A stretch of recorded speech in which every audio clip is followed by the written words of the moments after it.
Ahead on American Sunrise Early Edition, the explosions heard around the world as Operation Midnight Hammer slams Fordow and two other key Iranian nuclear sites. President Trump's decisive action stunned many, even though he's been saying Iran can't have a nuclear weapon for 14 years now. President Trump made that message clear Saturday night right after the bombing, and he's continued to explain things to the American people via social media over the last 2 days. Now he's reminding the world that the people of Iran really do need some form of regime change. But the regime is still apparently in the hands of Ayatollah Ali Khamenei. So far, he and his minions have shown no remorse or any desire to sue for peace. The question is, how much longer will he even have the chance? There doesn't seem to be much realism coming from the Democrats either.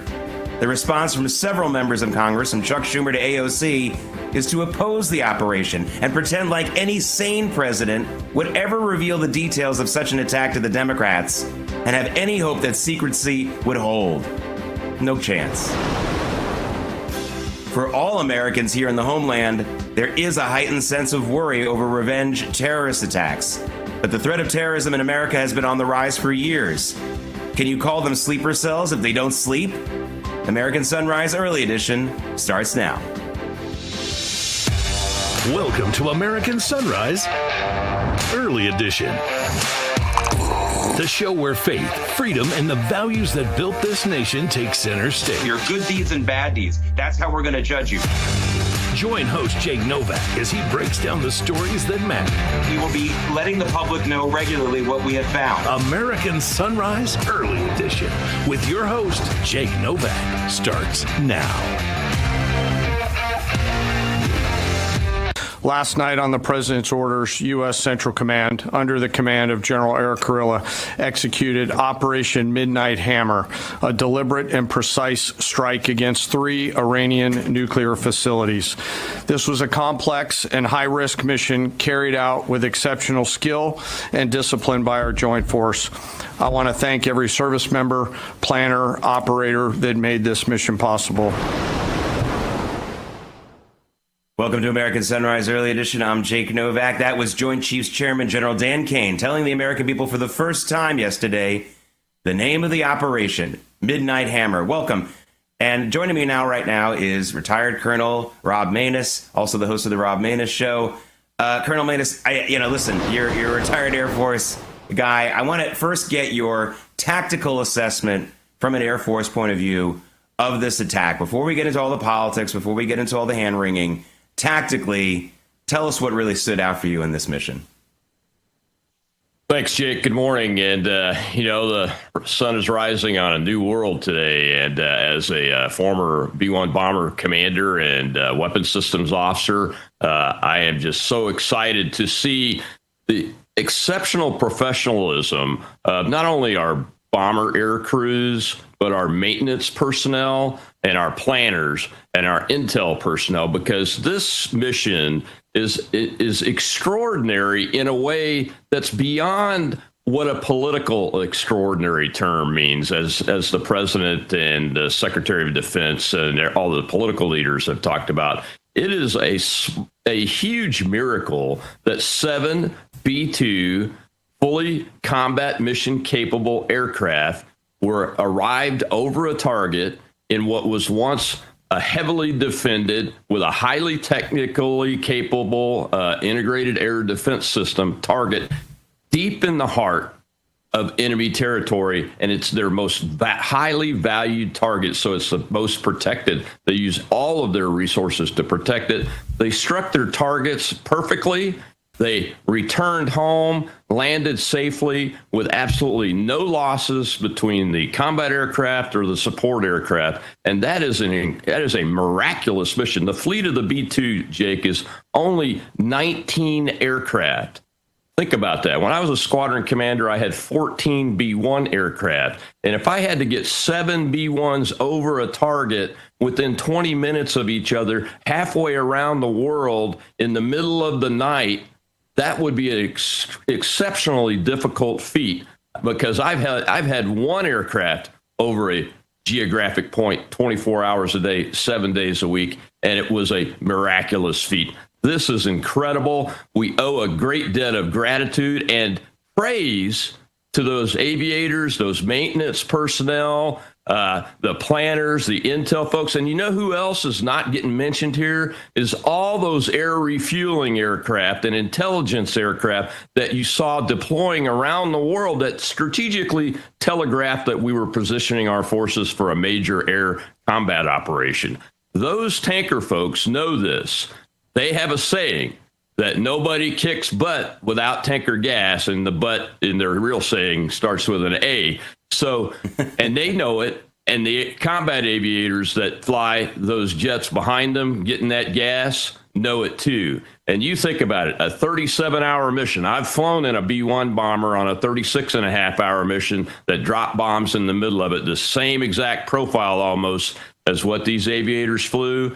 And it is incredible the amount of professionalism and perfection that it takes to refuel a bomber aircraft behind a tanker, not only once, but multiple times at multiple places as your circadian rhythm is being torn from one end to the other. You're trying to maintain your physical and mental capabilities at their peak for over 37 hours. And in the middle of that, you go into combat and do the most exciting, from your perspective, and stressful mission of probably your entire Air Force career, either before or after. And then you have to fly home after that adrenaline rush starts dropping down. It's incredible. We owe them huge praise for that. The president tasked our American Air Forces with this job. They went out and did it flawlessly. They came home, and now they're turning those aircraft to be ready to do it again. And if the Iranian Ayatollah doesn't come to the peace table, he's going to regret it, unfortunately. As I predicted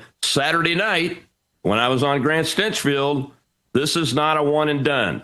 The Cartoon Network people over at Fox News that have been saying all along this was one airplane with two bombs, it's not a big deal, were absolutely dead wrong.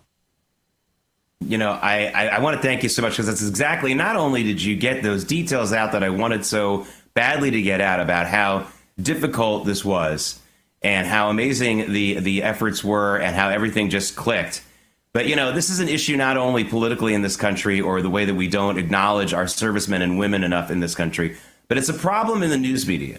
The news media, whether it's right wing or left wing, doesn't know how to report on quote unquote good news. They just don't. The biggest bias in all news media since the time of the caveman drawings is negativity, downtroddenness. I'm not saying this is a happy situation overall. Don't get me wrong. This is still war. People are still dying. I get it. But if you can't stop to initially go into the details like Colonel Manus did about what the amazing job that our people in uniform did Saturday night, I don't know what to say about you. I mean, you probably are addicted to the news for the negativity and not for the information. So I thank you so much for that. There's another aspect of this, and you mentioned it briefly with the intel part of it. I want to get some added focus on the element of surprise here. You just went into all the details, all the little things that had to go right, which means there were humans attached to all those little details, which means all those humans kept their mouths shut, and that this administration did the right thing with how it briefed other parts of the government and didn't brief some other parts of the government. Were you surprised by the fact that, or at least not surprised, are you just as impressed by the secrecy of this, the specific secrecy of it, when everyone was expecting it, everyone was trying to hear about it, right? Were you surprised or impressed by that as well? I was very impressed by that, and honestly not surprised. We once again have professional, caring, political leadership that cares about the boots that are in those aircraft. Look, a lot of people talk a lot and wring their hands about boots on the ground. I want to remind you, ladies and gentlemen of America, there are American men and women wearing boots, combat boots, flying those aircraft all around the world and putting their lives at great risk And you need to remember that every time a decision's being made and you're out there cheerleading to go to war. And this is a very serious business. And I'm so glad that the political leadership Donald Trump has in place has taken control of their organizations in spite of all of the Biden holdover resistors that still are there. They've obviously figured out a way to work around them and maintain absolute secrecy. The tactical surprise that was done on this operation is the best deception operations and tactical surprise I've ever seen in my life. Think about what General Kane said in the initial debriefing yesterday. He said there was no detection inbound to the target with 7 B-2s and 125 other aircraft, many of them not stealth aircraft, so they could be seen on radar. 30 TLAM Tomahawk land attack missiles fired from the southern coast of Iran that were going to have to go 400 miles, and no detections inbound to the target. And here's the very incredible thing, Jake, is 0 detections outbound from the target. They didn't even pick up that any anti-aircraft artillery rounds were fired into the air like you normally see when the target folks covering the targets go crazy and just try to put up some curtains of anti-aircraft rounds to see if they can hit something. So the intelligence preparation of this battlefield was absolutely phenomenal. Hats off to the Israeli Defense Forces for their initial operations and doing that. They're incredibly expert and professional at this, and it shows. And then the added umph of the American intelligence preparation of the battlefield for this particular operation, again, just phenomenal. Can't say it enough, but it's a very serious issue, as you mentioned, having political leadership that understands the importance of secrecy, not only to pull off a successful attack like we just did with total tactical surprise, but to protect those boots in those cockpits. And it's very important everybody remember that it's more than just boots on the ground when you're talking Americans' lives at risk. It's very serious. Yeah, it's not. It's dangerous everywhere: skies, ground, and the sea. I only have about 30 seconds left, Colonel Manus, but I want to ask you about something. Look, you don't have to be a cheerleader for war, but I wonder, what does it feel like, do you think, to be a part of that massive team that you just praised so well for us, and all the great work that they do, to have half of the elected leaders in this country initially respond not with a thank you to the troops, not with a thank you to the airmen and women, not with a thank you, not with a stand back and an appreciation for what just happened, but with the call for impeachment, with the constitutional crying and things like that. Wouldn't it be smart, no matter where you stand politically on this, to first acknowledge our airmen and women, our soldiers? Oh, absolutely, Jake. Thanks for bringing that up.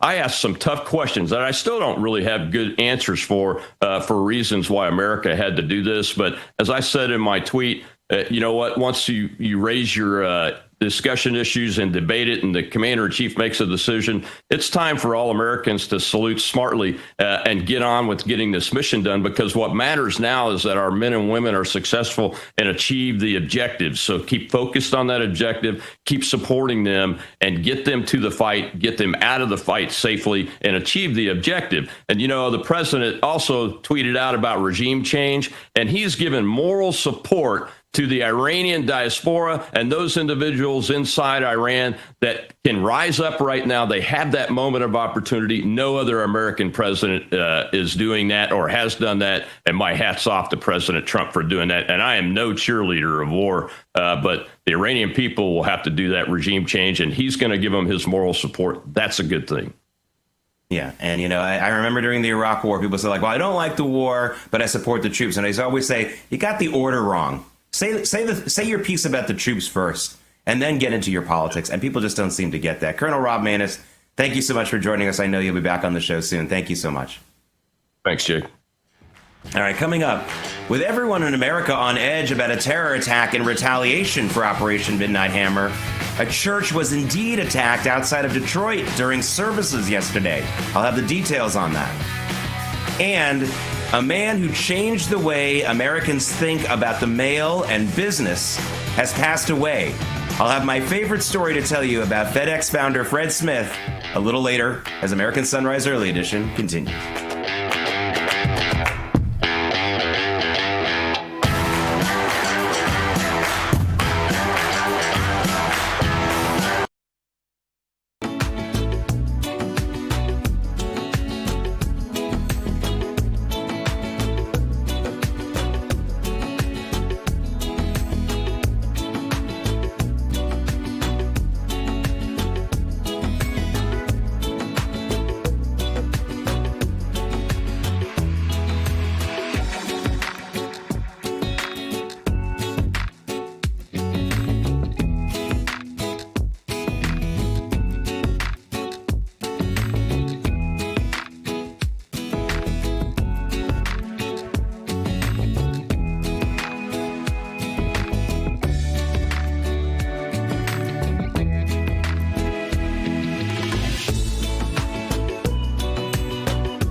gets a live look at the White House with those new flagpoles, and I don't even need to see the weather forecast. You see a limp flag at a high flagpole like that on a morning like this, you know it's hot and humid Washington, D.C. today. Now, there's a little bit of a breeze, but honestly, it's not going to be a lovely day in D.C. today. I can just tell you that right now. Welcome back to American Sunrise Early Edition Special. Welcome to those of you on the Getter and Rumble platforms who are watching and commenting this morning. Hey, with the U.S. on a heightened level of alert, looking for potential terror attacks on the homeland, we had an incident in Michigan that definitely sounded some alarm bells. This was the scene yesterday inside a church in the Detroit suburb of Wayne County. Police say a 31-year-old man got out of his Nissan truck. Driving a Nissan truck in the Detroit area is probably not a good idea in the first place. That's another story. Anyway, he was wearing a tactical vest, armed with a long gun and a handgun. He then approached the church building, began firing his weapon. But get this, one of the deacons struck the gunman with his vehicle, just hit him, ran him over, and moments later, a church security guard shot and killed the man. Amazing work by the members of that church. Police say terrorism is not likely the motive in this case. But, of course, anti-Christian terrorism was the motive in Damascus, as a suicide bomber killed more than 20 worshipers at a church service yesterday in the capital of Syria. A man opened fire with a weapon at the Greek Orthodox Church it's a church of the prophet Elias in the Dwyla neighborhood during a service Sunday evening Syrian time before detonating an explosive vest. This is the first direct and deadly attack on a church in Syria since the Giuliani regime took over after Bashar Assad fled the country to Russia. This month, Tax Network USA proudly celebrates our nation's birthday, honoring freedom, resilience, and financial independence. To mark the occasion, they're offering 10% off all services through July 4th. If you're dealing with back taxes or missed the April 15th deadline, do not wait. The IRS is rapidly stepping up enforcement. Penalties can add up quickly, up to 5% per month, maxing out at 25% of your total tax bill just for not filing. That's on top of what you already owe. But there's good news. Tax Network USA can still help you turn things around. Whether you're self-employed, run a business, or your books are a complete mess, their team knows how to cut through the chaos and find solutions that work. Your consultation is always free, and getting ahead of the problem now can help you avoid harsh penalties, wage garnishment, or surprise bank levies. Take the first step. Call 800-905-8000 or visit tnusa.com/RAV. And don't forget, you'll get 10% off of all services through July 4th as part of the celebration of our nation's birthday. Regain control of your finances with expert help from Tax Network USA. Coming up, sometimes the stories on this program just write themselves. Wait until you get a load of the new name Lexus has for a new edition of an old sedan. No, really, this is one story you're going to want to share with your friends, the ones that are over 18, that is. American Sunrise Early Edition. We'll be right back.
us a live shot of Haifa, Israel, on the coast there, the Mediterranean. A very, very heavily Christian city in Israel, by the way, and usually untouched by terrorism, but a couple of Iranian missiles have hit Haifa. They did last week as they continue to indiscriminately fire at Israeli civilians.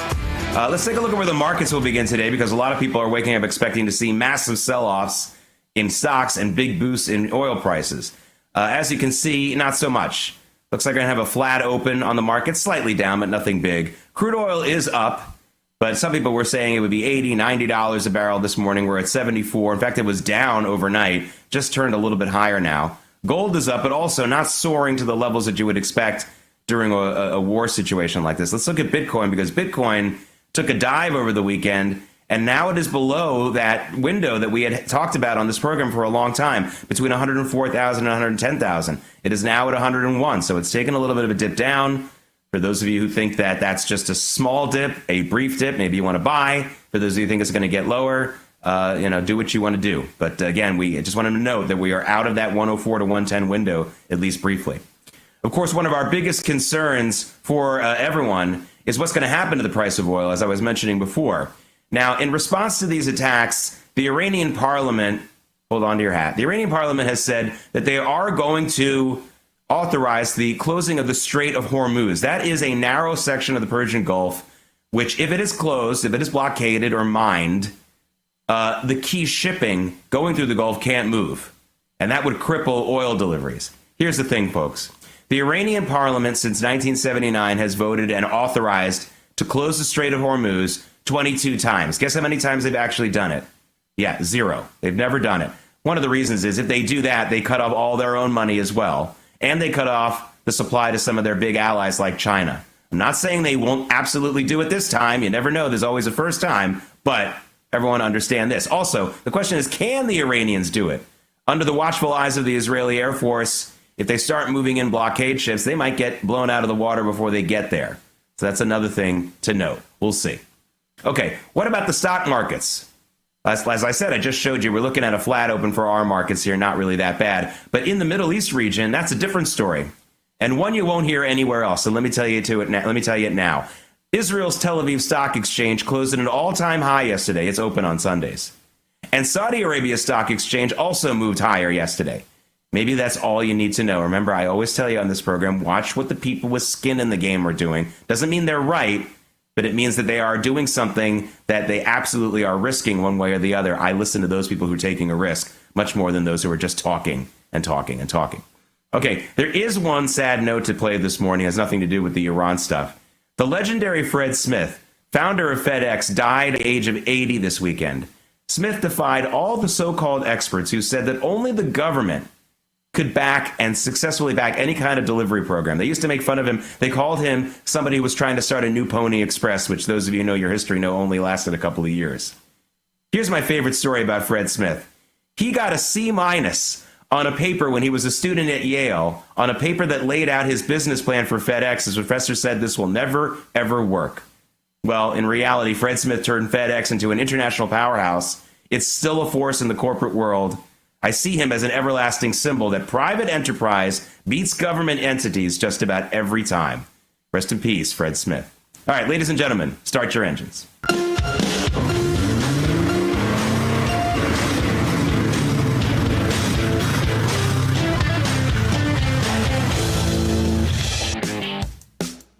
This is Moving America, sponsored by Artillery Tea Company, artilleryteaco.com. Use promo code America's Tea for 25% off your first order. Artillery Tea is all natural, whole leaf. The tea bags are chemical free, and each tea bag can be used twice. Artillery Tea Company is family and veteran owned and operated, and a portion of your purchase goes to help veteran and first responder charities. Artilleryteaco.com, promo code America's Tea for 25% off of your first order. Okay, worrywarts, get ready to hear the number announced by Toyota as the average price hike for its models in the U.S. this month.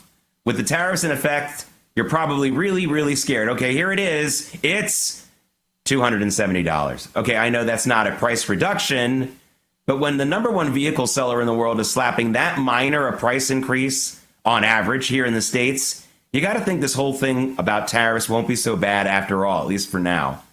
Toyota's U.S. traded shares are down 11% so far for this year in the markets. That's about the same as GM. The auto industry is taking a little bit of a hit. It might be a buying opportunity, folks. If they're only going to raise prices that small on such a popular brand like Toyota, maybe this won't be so bad. Now, Maserati may be for sale. No, not a Maserati, but the whole company. The Italian brand is part of the Stellantis empire. Of course, Stellantis also owns Chrysler and Jeep and Dodge. That's the same empire that every expert believes needs to sell off some of its brands to stay alive. Now, Stellantis is strongly denying reports that it is shopping Maserati around, but maybe it's just playing hard to get. Bellissima. Those are pretty cars. I don't know how good they are, but they're pretty. I'm not a big fan of reporting every little vehicle recall. I don't love doing that, and especially when it affects fewer than 250,000 vehicles. But this is a big one that I have to tell you about because it includes the rare and dreaded do not drive order. It's for about 2,300 2025 F-250, F-350, F-450, and F-550 Super Duty trucks. The issue is a brake booster pushrod's retaining spring, which could lead to sudden brake failure. Yikes. All owners will be informed about what to do next, but do not drive these vehicles right now. They are potentially pretty dangerous. All right, and now for the PG-13 rated segment of our program. Lexus has come up with a, well, sort of adult name for this year's version of its V8 IS 500 sedan. They're calling it the Climax. Yes, you heard right. Now listen, I know they've been using sex to sell cars forever in America, but this is a bit over the top. Of course, the name seems more fitting when you check out the ultra suede interior of the car that frankly looks like a bachelor pad apartment from 1978. But don't get too excited. Only 500 of the Lexus Climaxes will be sold to the public. Get your minds out of the gutter, people. All right, don't. It's funny. I got to say, this is definitely a talker at work. Okay, coming up, back to our serious world global story, the U.S. strike on Iran in Operation Midnight Hammer. What is next? Is there a what's next? American Sunrise Early Edition. We'll be right back.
It's Monday, June 23rd. Here are this morning's top stories. The explosions heard around the world as Operation Midnight Hammer slams Fordow and two other key Iranian nuclear sites. President Trump's decisive action stunned many, even though he's been saying Iran can't have a nuclear weapon for 14 years. Now, there doesn't seem to be much realism coming from the Democrats on this. The response from several members of Congress, from Chuck Schumer to AOC, is to oppose the operation and even call for President Trump's impeachment.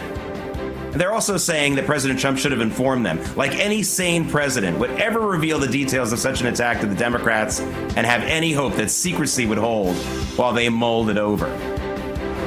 For all Americans here in the homeland, there is a heightened sense of worry over revenge terrorist attacks. But the threat of terrorism in America has been on the rise for years. Can you call them sleeper cells if they don't sleep? American Sunrise Early Edition starts now.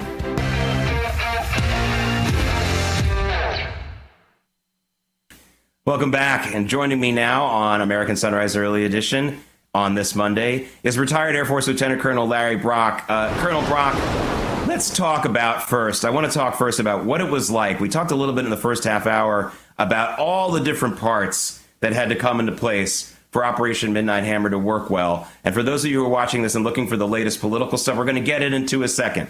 But when our troops and our soldiers and our airmen and women do an extraordinary thing like this, we're going to talk about them first. I think you probably do like that, but if you don't, too bad. So I want to talk to Colonel Brock about this because the New York Post had an interesting story yesterday about what it's like to be in a cockpit for 36 hours straight, things like that. Can you tell us a little bit about what these folks went through during the course of this attack? It wasn't just like playing a computer game, was it?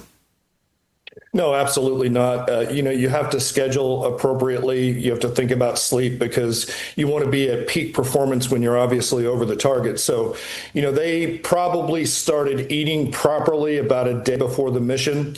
That way they would not need to do things that humans have to do normally. They probably planned their sleep. I was thinking about all the families back at Whiteman that probably knew what was going on and kept, quiet about it as well. Then you had to watch those airplanes take off after midnight, not knowing what was going on. Probably there was some local deception as well, talking about an exercise that they were deploying to. So, there was a little bit of that, but super long flights like that, I wouldn't be surprised if they had augmented crews as well. And so at least 3 pilots, if not 4, ready to go. It depends on the room inside that airplane. I've never been inside a B-2 cockpit. The longest mission I flew was about 14 hours. And, that was very difficult physiologically. You had to be prepared for it. The Air Force does issue what they call a go pill that helps you stay alert and awake. So, most likely those pilots had those, not saying that they took them, but that was an option.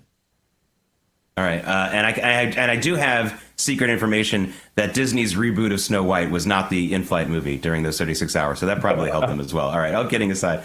Hey, Colonel Brock, the president is the commander in chief, but there are leaders who lead with clarity when it comes to their nation's military and those who do not. Do you think the armed forces feel like President Trump has articulated a good reason and a good enough reason for them? Listen, they're going to follow orders no matter what. I'm not saying otherwise.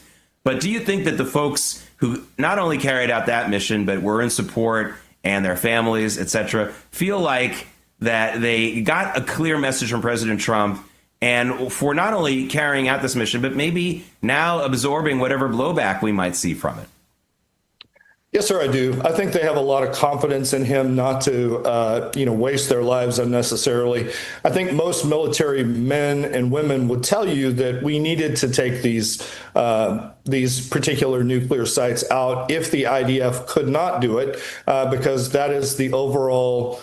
It's in the best interest of world peace to do that. But I also trust President Trump not to involve us in a war. He doesn't want it. My fear is that other actors, both inside the Iranian government, and outside, might try and take advantage of it. But I believe that the American military has every amount of faith in President Trump based off his previous term not to waste their lives in useless wars. Colonel Brock, you're also a candidate for the Texas State House. And I just wonder, what are some of the political, I talked about some of the national political figures. Chuck Schumer is a senator from New York. AOC is a congresswoman from Queens. But they do, for better or for worse, have national reputations. And they're coming out very much against this. They sound kind of whiny. Honestly, I don't know how someone who carried out an attack like this must feel when the first thing that some of these national leaders say is not, hey, great job by the troops, great job by the pilots, and on and on and on. Their first thing is to talk about how this was unnecessary, how they didn't need to do it. I mean, imagine scoring a 99-yard touchdown, avoiding 16 tackles, and the fans in the stands don't applaud because they're saying, like, I really think you should have done a running play, not that pass play. I mean, that's what it feels like to me. I don't know if that's what you see, but from a political angle, what are some of the things that some of these politicians could say, even if they don't support the policy overall? I think it just shows the extent of the Trump derangement syndrome that does exist. You know, they should honestly rejoice with the rest of the world in keeping the Iranians from acquiring an atomic bomb. That's the end state goal. This is an unsafe regime for everyone across the globe.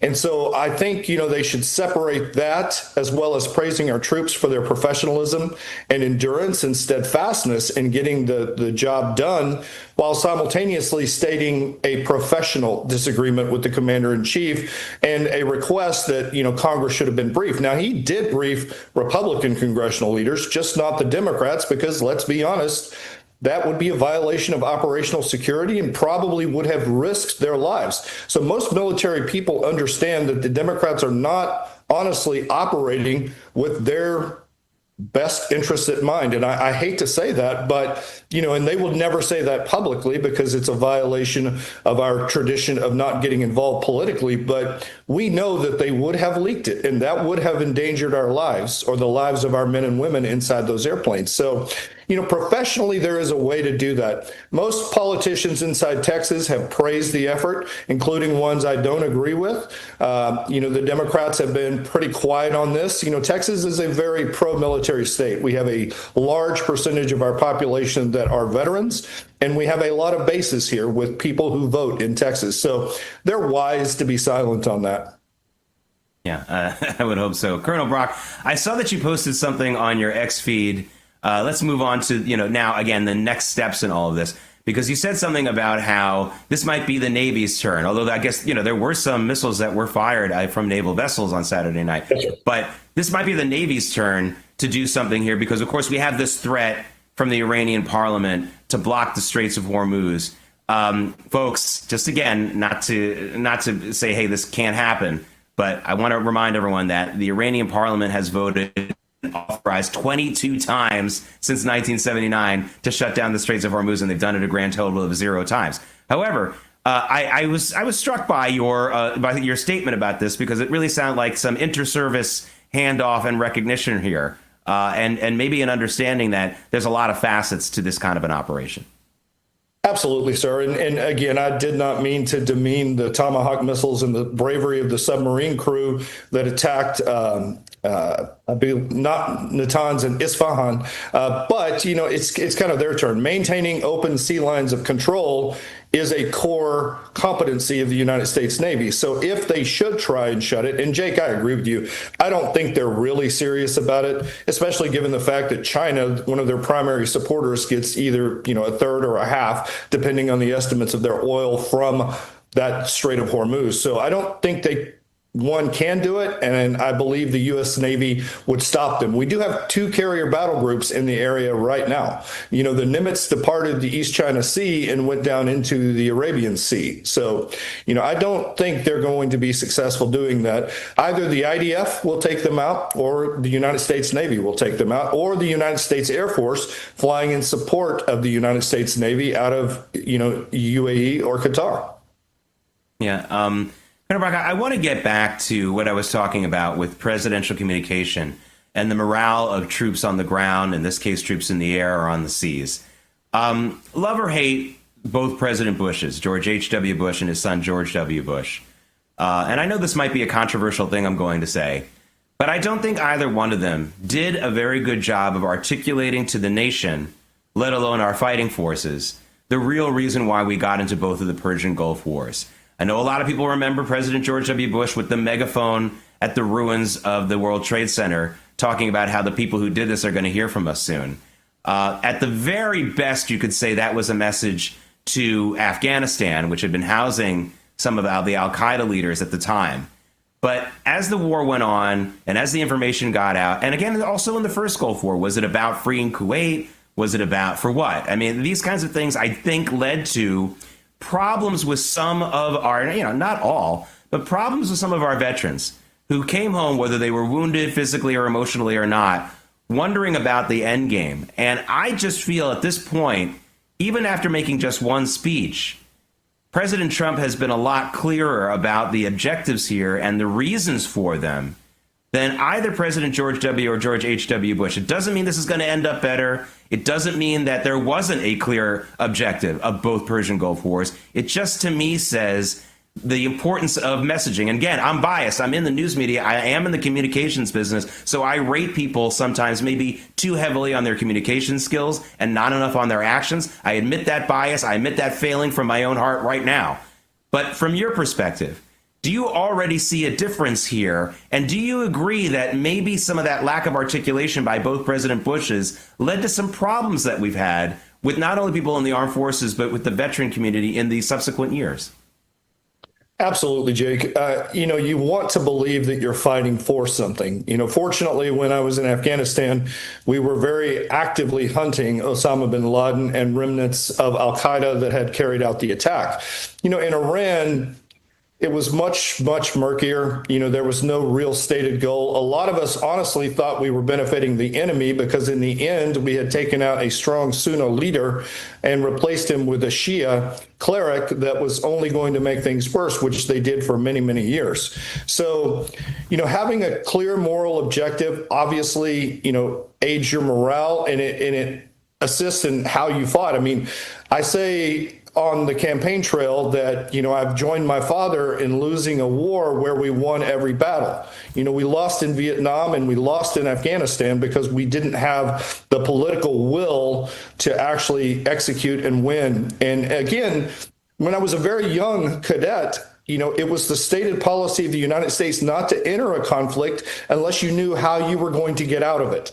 And I have every faith that President Trump will do that. And I don't think President Bush, either one of them, had a good plan to get out of the war.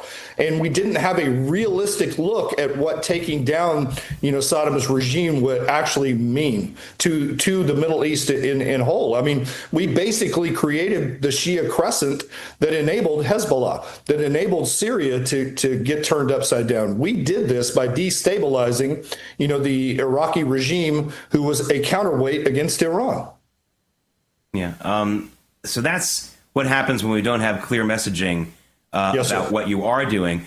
Here, however, we did get some clear messaging from the Democrats, from a lot of Democrats. How do pilots and troops react, Colonel Brock, when they see people like AOC and Chuck Schumer and everyone calling for President Trump to be impeached, or calling what this incredible thing that happened on Saturday night from a point of human achievement, and the first words out of their mouth are, "This was unauthorized. This was wrong." I mean, how do you? I mean, that's a clear message. I can't say that isn't clear. How does that feel to people who actually carry out these kinds of missions? It's honestly terrible, but at this point, expected. The Democratic Party has a tradition of not honoring our troops, not honoring the sacrifice that they make. And I'm not saying that as a lifelong Republican. I'm saying that because it's true. If you want to lose a war, put a Democrat president in power. It's very disrespectful. And I don't think the Democrats understand what it is to actually serve. There's very few Democrats that have actually worn the uniform. And honestly, there's not that many Republicans that have either. But as a military man, you just look at it, you shake your head dismissively, you know who they are, and you just vow silently to vote Republican in the next election and for the rest of your life, because you understand what you risk. I mean, as good as we are technologically, those B-2 pilots were risking horrendous lives had they been shot down and survived. In captivity, they would have been pawns of the Iranian regime, and they risked everything for this country. And honestly, they did the world a service, and that's getting lost in all of this domestic infighting. All right. Iran must never have a nuclear weapon as long as that regime is in power. Like you, I pray the Iranian people rise up and overthrow that government. but I don't want any American involvement in that on the ground. Okay, I want to stay at home. But back to the Democrats, they just never get it. They don't understand. There was a time when foreign policy disagreements stopped at the shoreline. Now they extend all across the globe, and they don't. I honestly feel like they are a party without patriotism, and it makes me wonder why they are that way. I understand disliking a president, but I don't understand not supporting the men and women that fight for your country. It's extremely disrespectful, and I'm glad that they continue to make statements like this. As a Republican, I feel like it benefits my party. Yeah. Again, the answer to that question is why they're not supporting the country more might lie in the fact that I believe our foreign enemies have found a way to get around the campaign finance laws that block foreign donations, even from friendly countries. Yes, that we can do a whole show about. Lieutenant Colonel Larry Brock, you're also a candidate for the Texas State House. Thanks for joining us. Check him out on X, everybody. He's got a lot to say about a lot of important stuff. Thank you so much, Colonel. We are days away from what has been dubbed the Rio Reset, the greatest threat to the U.S. dollar's global dominance in over 80 years.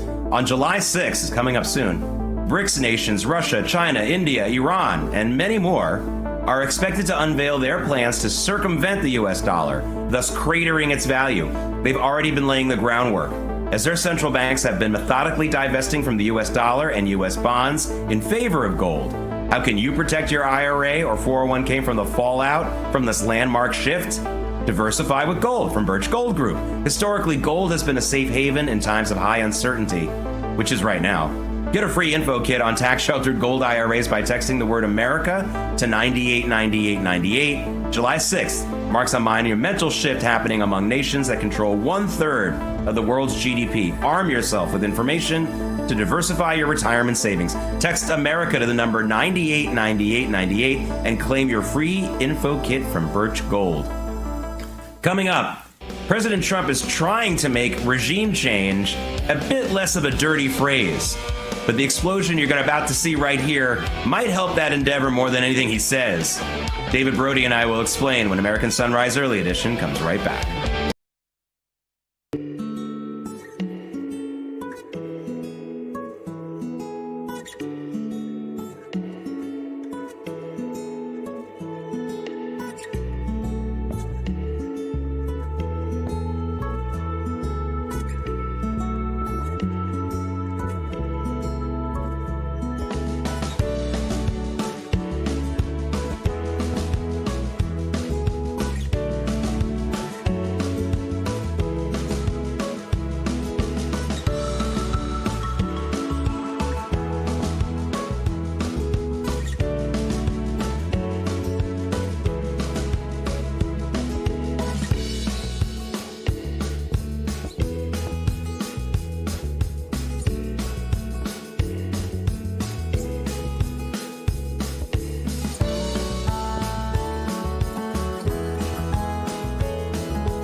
I'm looking for a breeze in Washington, D.C. from that White House flagpole that President Trump put in. I think it's going to be a very humid day in D.C., judging by the limp nature of that flag. Oh, my goodness. We're about to talk to one of the residents of D.C. in just a moment. I want to show you something else right now. What you're about to see here is an Israeli airstrike blowing the doors off, literally, of the entrance of the notorious Even prison in Tehran. This is the prison where they put all the political dissidents. This is the prison where they put Western prisoners, by the way. Some Americans have been housed in that, that horror-filled room and building. And I think this really leads to me to be something a little bit better than just messaging. When we talk about how the United States has opened the door, now quite literally, for Iranian dissidents to now start making it easier for everyone and demanding regime change in their own country without any serious additional involvement from other nations, that's got to be it. I mean, they're literally, the door is being blown open. David Brody joins me now from the hot and humid Washington, D.C. David, I have to say, a lot of people were surprised by President Trump's discussion yesterday on social media, talking about how, maybe regime change is what we want. Of course, a lot of people parsing it as they always do with President Trump's statement. Did he mean we should get really involved or not? I think that explosion I just showed you is the answer to that question much more than anything anyone can say. I think you're absolutely right, Jake. Let the political prisoners go and then go from there and see what happens in the streets of Tehran. And look, if you look at the economic conditions, as you know, Jake, how inflation is out of control there. What is it, north of 40%? You just go down the list. There's just so many problems in Iran, and that's been going on for decades, not just with the sanctions, but forget all that for a second. This in the regime has led that country down a horrible path. So the cauldron is there. It's set to go. And this is what you do. You put extenuating circumstances into the cauldron, and then all of a sudden you hope you have organic change, or regime change. You would think, and this is one thing to me that's been missing from the Marjorie Taylor Greene and the Steve Bannon argument, this idea that there's going to be boots on the ground, like they're concerned about nation building and boots on the ground. Have they not checked as to who is president of the United States? That would be Donald J. Trump. Do they really think Trump is going to put boots on the ground in Iran? Do they really think that he's going to get out the George W. Bush nation-building model? That really hasn't been addressed. They, being the pure isolationists, always talk about no forever wars, which we all agree with, right? We agree we don't want that. But this is not George W. Bush. This is not Biden. This is not Barack Obama. This is not Jimmy Carter. I go on and on. George H.W. Bush. Sorry, I know we got to go. It's Trump. Yeah. Come on, guys. Yeah. Well, anyway, the big show's coming up. I'll be joining, by the way, at 9 a.m., but start now from 8 to 10. I'll see you tomorrow on Early. American Sunrise is a great way to start your morning. Join us Monday through Friday from 8 to 10 a.m. Eastern Time. We've got the news of the day and some compelling interviews that you don't want to miss. Here's what you missed from yesterday. A developing situation in the Middle East. A lot to talk about this morning. Last night, President Trump was in front of the cameras, and he said that he was going to go into the war room, and then he quickly said the situation room. That's kind of what I call it.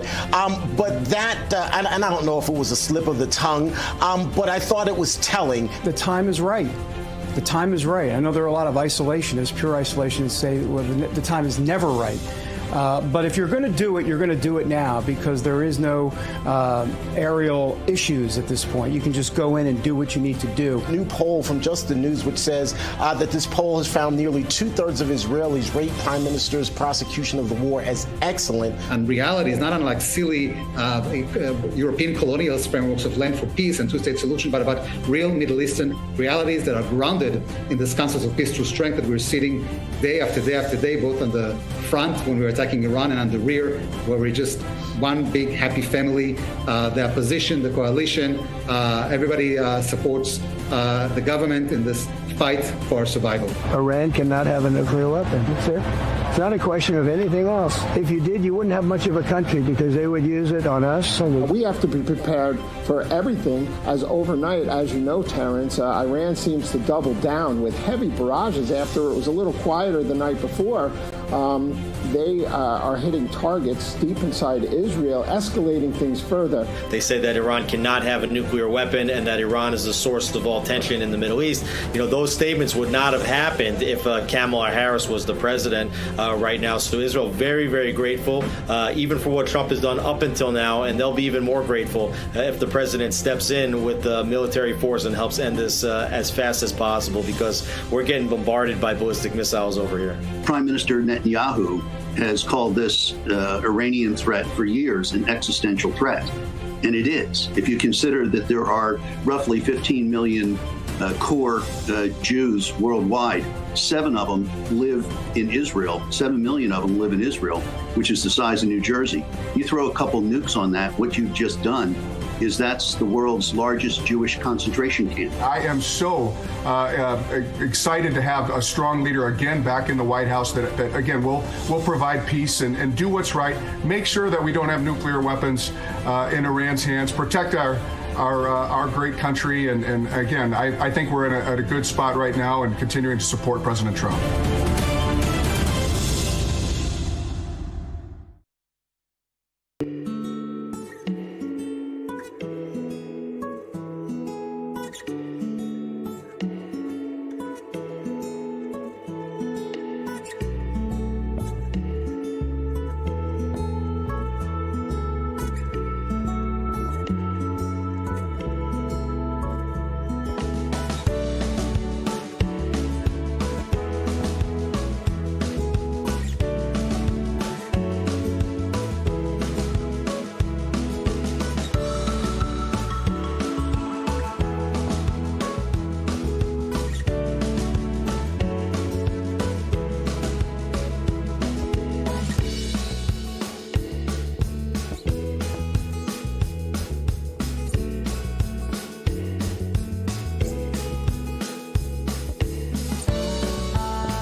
Coming up on American Sunrise, the strikes on Iran's key nuclear facilities. How did we get here? And what do you think are our next moves? We're going to take a look at that with you.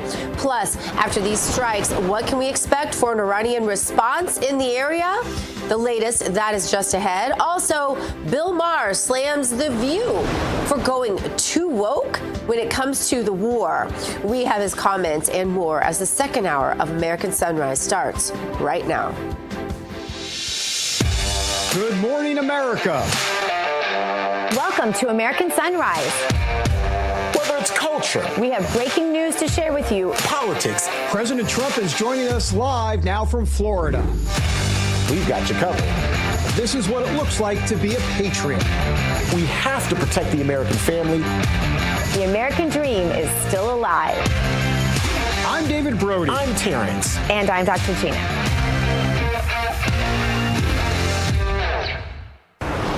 Breaking news from Real. I'm Dr. Gina. We are live with you from the Palm Beaches. Let's bring in David Brody. He's in Washington, D.C., and G. Bates in our Denver newsroom. The band is back together again. Good morning, gentlemen. Great to see you, Dr. G. We are back. We're in the triple bunk. Yes, Dr. G and David, it is good to see you. We are back with major news, of course, over the weekend. There were attacks on 3 nuclear sites in Iran, and that's what we're going to be talking about throughout these next 2 hours. So just brace yourselves, folks. That's what the conversation is going to entail. If you happen to miss President Trump's remarks over the weekend, here's just an excerpt of what he had to say. Our objective was the destruction of Iran's nuclear enrichment capacity and a stop to the nuclear threat posed by the world's #1 state sponsor of terror. Tonight, I can report to the world that the strikes were a spectacular military success.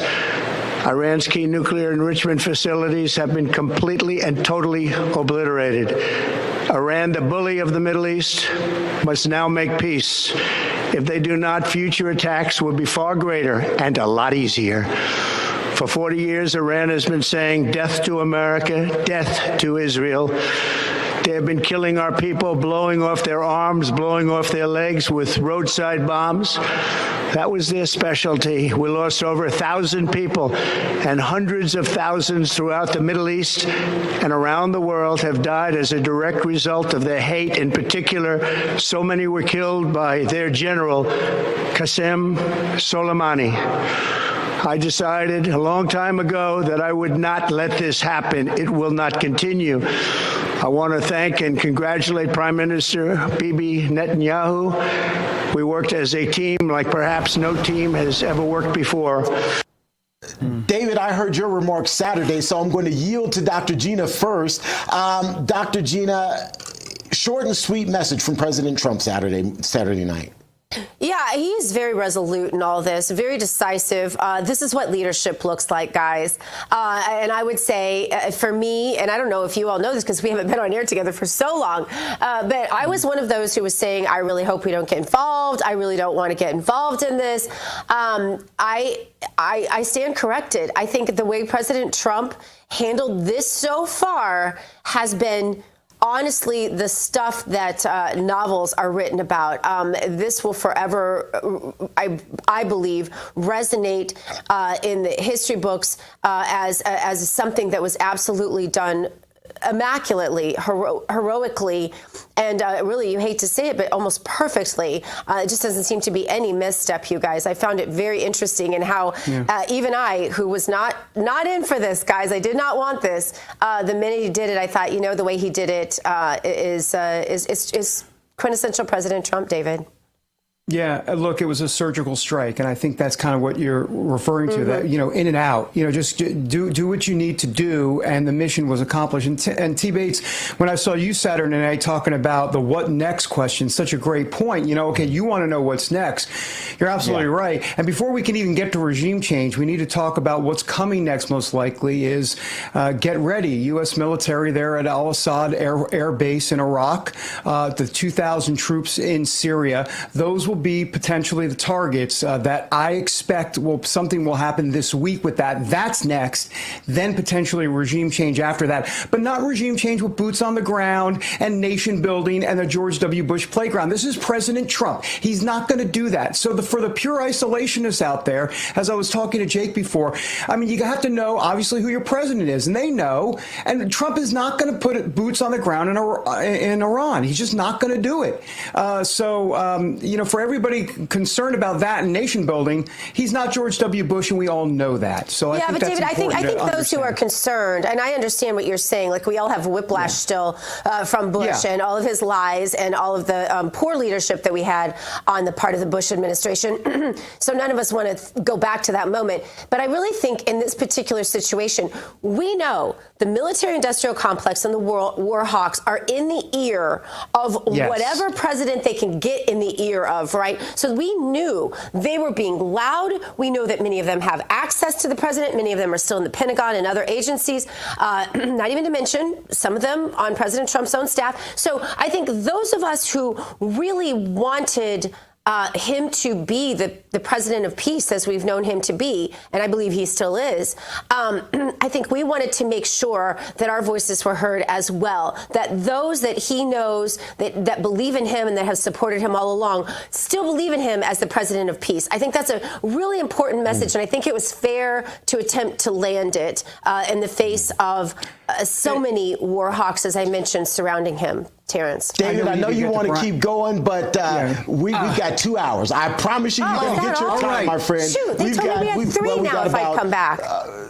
Come back to me. At some point. We got a lot to talk about. But Dr. Gina, would you give us our Bible verse really quickly? Because I think this is a good time to get a word from the Lord. Yeah, the control room is cheering now that we moved on. Today's Bible verse goes like this. It's Deuteronomy 31, verse 6. Be strong and of good courage. Do not fear nor be afraid of them, for the Lord your God, he is the one who goes with you. He will not leave you nor forsake you. All right, you guys, as we have been reporting, President Trump ordered strikes against the 3 Iranian nuclear sites. Trump announced on Truth Social, we have completed our very successful attack on the 3 nuclear sites in Iran, including Fordo, Natanz, and I'll get it. It sounds like I'm going to sneeze. Esfahan. The planes are now outside of airspace in Iran. A full payload of bombs, this was then, of course, was dropped on the primary site, Fordo. The planes are safely on their way home. Congratulations to our great American warriors. There's not another military in the world that could have done this. And now is the time for peace. See, there's our president of peace. Thank you for your attention to this matter. For more, let's bring in RAV Chief White House Correspondent Brian Glenn. Brian, from within 2 weeks to within 2 days, what can you tell us about this timing? You know, the timing on this is really interesting, and the element of surprise is crucial. Now, you and I both know if President Trump would have taken this to Congress to have a briefing of some sort of what might happen, leaks would occur, just very much like we saw in the Afghanistan withdrawal as well. So I think the timing on this going from 2 weeks to 2 days is crucial, and that is one of the biggest reasons why this was so successful, because they absolutely had no idea that it was coming, the way it was executed from different directions, having these bombers and the refueling planes as well. So the element of surprise in this Operation Midnight Hammer was crucial. Dr. Gina. Yeah, Brian, I want to talk about Kentucky Congressman Tom Massey. Sadly, I got to talk about him, but he slammed Trump's strikes. He said Congress should have been consulted. This is what he said. Take a look. Something we talked to other lawmakers about as well in the Senate. I know there's efforts to support you, but the Speaker of the House, who is from your own party, has really rejected this. He says the Article 1 power of Congress really allows for the president to do this. It was a limited, necessary, targeted strike, he says. Well, he's probably referring to the War Powers Act of 1973, but that's been misinterpreted. There was no imminent threat to the United States, which was what would authorize that. And I think that's peculiar to hear that from the Speaker of the House. Look, Congress was on vacation last week when all this was happening. You haven't been briefed on any. We haven't been briefed. They should have called us all back. And frankly, we should have debated this War Powers resolution that Ro Khanna and I offered instead of staying on vacation and doing fundraisers and saying, oh, well, the president's got this under control. We're going to cede our constitutional authority. Brian, curious what you make of that. I mean, it's a surgical strike. We're not at war with Iran and the people of Iran. This was a surgical strike to take out nuclear facilities. Yeah, and David, you said this earlier, that was a surgical strike, and he's very mindful not to do this in a populated area. This is a surgical strike against the nuclear program. Now, Thomas Massey many times has been against some of the Trump's agenda, Speaker Johnson, some of the things that have gone to the floor for a vote. He is notorious for standing out and voting, I guess, against the grain of MAGA. It is interesting to point out that he has not necessarily been a Trump supporter for a while now, and so that is nothing new. So a part of me, he does have some good valid points that makes people think and have these discussions like we're having now. But you can't help but think that is some of this just from coming from a personal dislike for President Trump and just trying to stand against the MAGA world. Now, mind you, the people that has joined him on this are majority, if not all, Democrats. Brian, I'm looking at the president's schedule, and I realize that tomorrow is when the NATO or the latest NATO summit is set to get underway. I don't see President Trump leaving for that summit, even though there had been reporting prior to the bombings that the president would be there. Can you give us an update? Is he ultimately going to be leaving the White House and heading to meet with NATO leaders, and might that happen tomorrow? Or what's the situation there?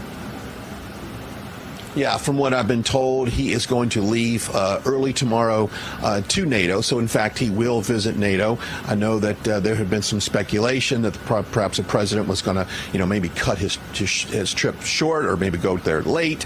But he will leave for NATO tomorrow, likely return sometime on Wednesday. So it'll just be a real quick stop there and back, very much like he did with the G7 summit. Look, President Trump's going to go to NATO, have his meetings, take her to the things that he wants to talk about, and then he's out. He's not looking to hang around the cool kids there, like very much what he did at G7. So he's going to go like he made his deal, made his trade deal, and he's out. Of course, come back here to the White House and deal with all of that. But I just want to say, David, Terrance, you guys did an amazing job the other night. We all got that text message that said, "Hey, get in front of a camera." We've got breaking news, and of course, War Room had been on it all day. The whole staff at Real America's Voice has been on this story over the weekend, putting in some long hours. So I just want to personally say, everyone behind the camera in the control room right now, you guys are rock stars, and we just appreciate your dedication to getting this news out that happened on Saturday. You're at the top of that list, Brian. You were awesome. Thank 100%. you so much for doing that. I was watching all this. We were driving down the highway there, and the coverage was excellent. Brian Glenn, we always appreciate your time. Thank you for being on with us today. Thanks, Bri. Thank you. You guys have a great day. You too. Thank you. Brian. All right, coming up, we're going to check out the hottest headlines from the RAV newsroom with T. Bates. And later, new reports say there could be Iranian sleeper cells in the United States after the strikes. What do we expect from that sort of activity? We explain all of this ahead on American Sunrise.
This news break is brought to you by AMAC, Association of Mature American Citizens.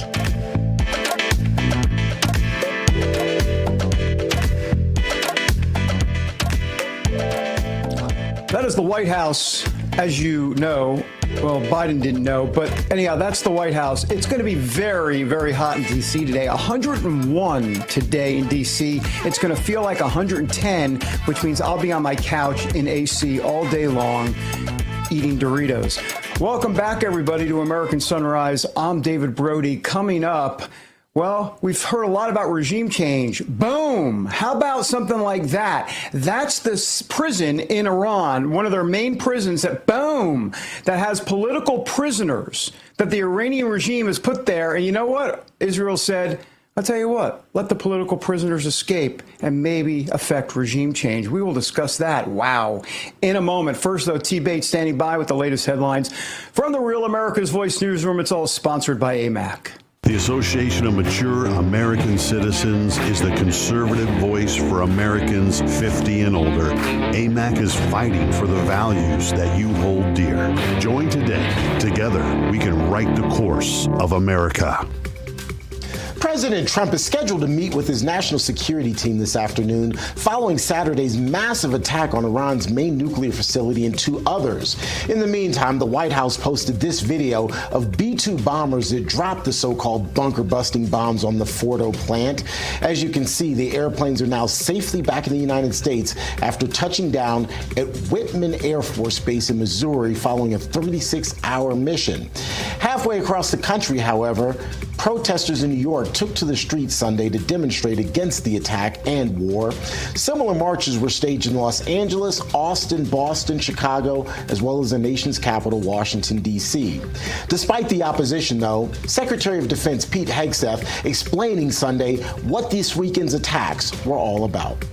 This mission was not and has not been about regime change. The president authorized a precision operation to neutralize the threats to our national interests posed by the Iranian nuclear program and the collective self-defense of our troops and our ally Israel. As for the effectiveness of the bombings, President Trump says Iran's nuclear site sustained, quote, monumental damage. Defense officials are still working to determine the full extent of that damage, though. Congressional pushback against the president's action in Iran will likely kick into high gear this week. Republican Thomas Massie of Kentucky being called a rhino again this morning due to his criticism of Saturday's attack and his resolution which seeks to limit President Trump's war powers. Massie argues that Congress should have made the call to attack, not President Trump. And Democrat Virginia Senator Tim Kaine also on record this morning saying he expects to force the Senate this week to vote on his bill that would require the commander-in-chief to terminate hostilities against Iran. The measure would require the president to get a declaration of war from Congress in order to move forward with additional military action related to Iran.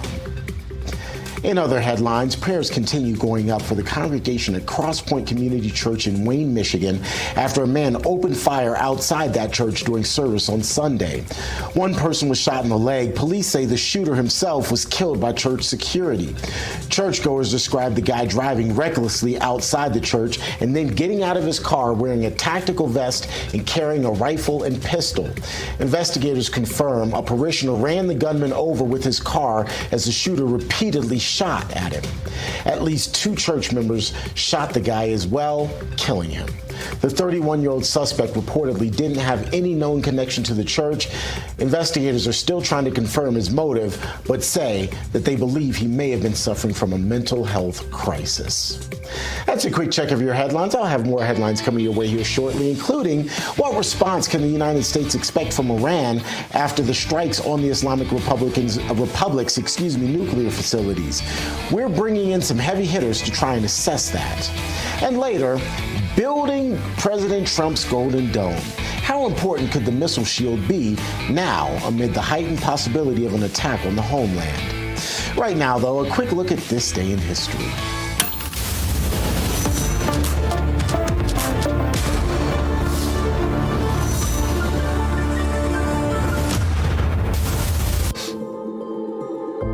It was on this date in 1940 that Americans got yet another reason that war in Europe was becoming inevitable.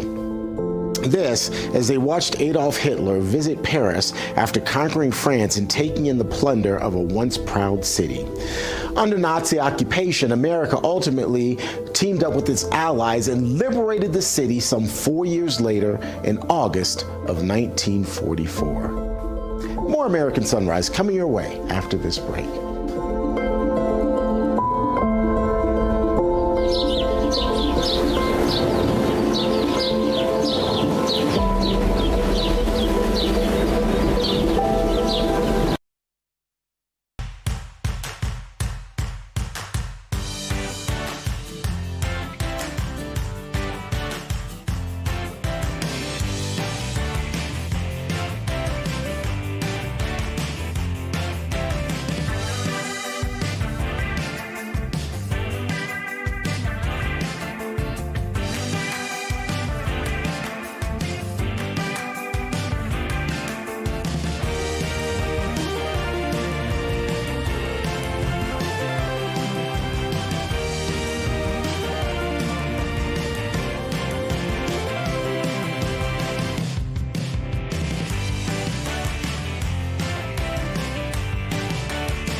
This is a plan that took months and weeks of positioning and preparation so that we could be ready when the President of the United States called.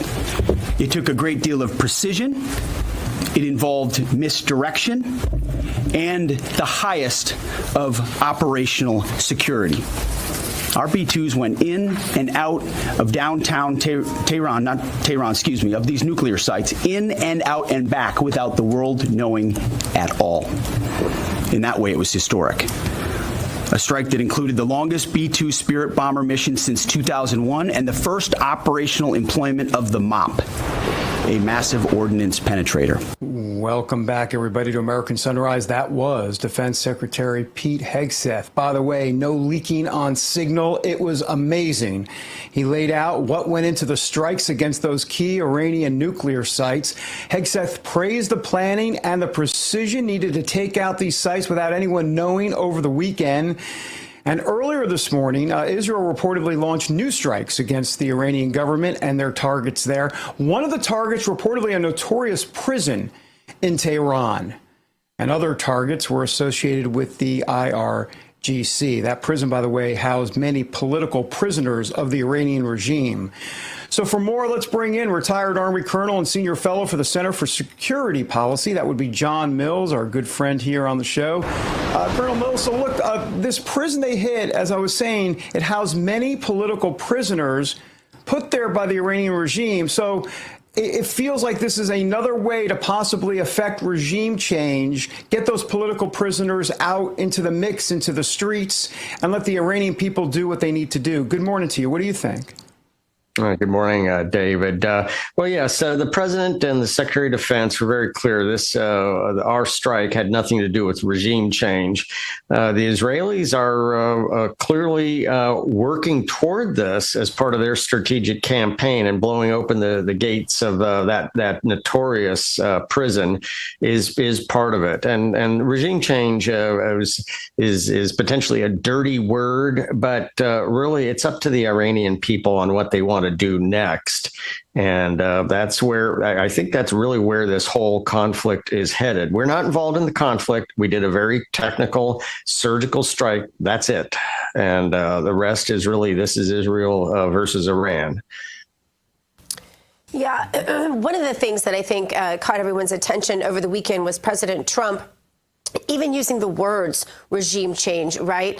The context in which he brought it up was not that we would be responsible for regime change, but almost as if he was inferring that the Iranian people would demand it. Colonel, what do you make of that? Well, I think it's a different situation in Iran versus some of the other countries of the Middle East where the regime change might turn out with no difference or even worse. I think in Iran, it's a bit different. I'm old enough. I remember when the Shah was getting wobbly. The hope was that the middle class, the students, the university professors would take over and replace the Shah. That was the hope of the Carter administration. Didn't work out very well. In these situations, normally the more thuggish and violent take over. In this situation, the thuggish and violent have been discredited. So, and that's that is the mullahs, that is the IRGC, that's the civilian president. So I think we're going to have to let the Iranian people figure this out, and I think it will probably be better than what's going on there now. But that's their job to figure this out, not our job. Colonel Mills, I heard you loud and clear saying that this was a surgical strike, and I think to quote you directly, you said that's it. But is this really that's it? Is there going to be more? And I asked that in light of this headline from the White House that basically says the White House believes that there are Iranian sleeper cells here in the United States. President Trump also warning Iran that if there's any sort of attack, the United States will meet that attack with an even more forceful response. So that brings me back to, is that really it, particularly since the White House is on guard, if you will, and I think we're all on guard for a potential response from Iran? Well, we should be on guard. But again, the issue at hand were the 3 nuclear sites. And we do live in a true era of essentially 1 or 2 bombs per target. And that's it, not waves of aircraft, waves of carpet bombing, 99% of the bombs missing their target. Those 3 sites in question are gone. Now, should we be concerned about an Iranian sleeper cell response? Absolutely. So we need to be vigilant for that. And if that happens, then the president and the National Security Council can assess the way ahead in those situations. But we need to be vigilant on sleeper cells.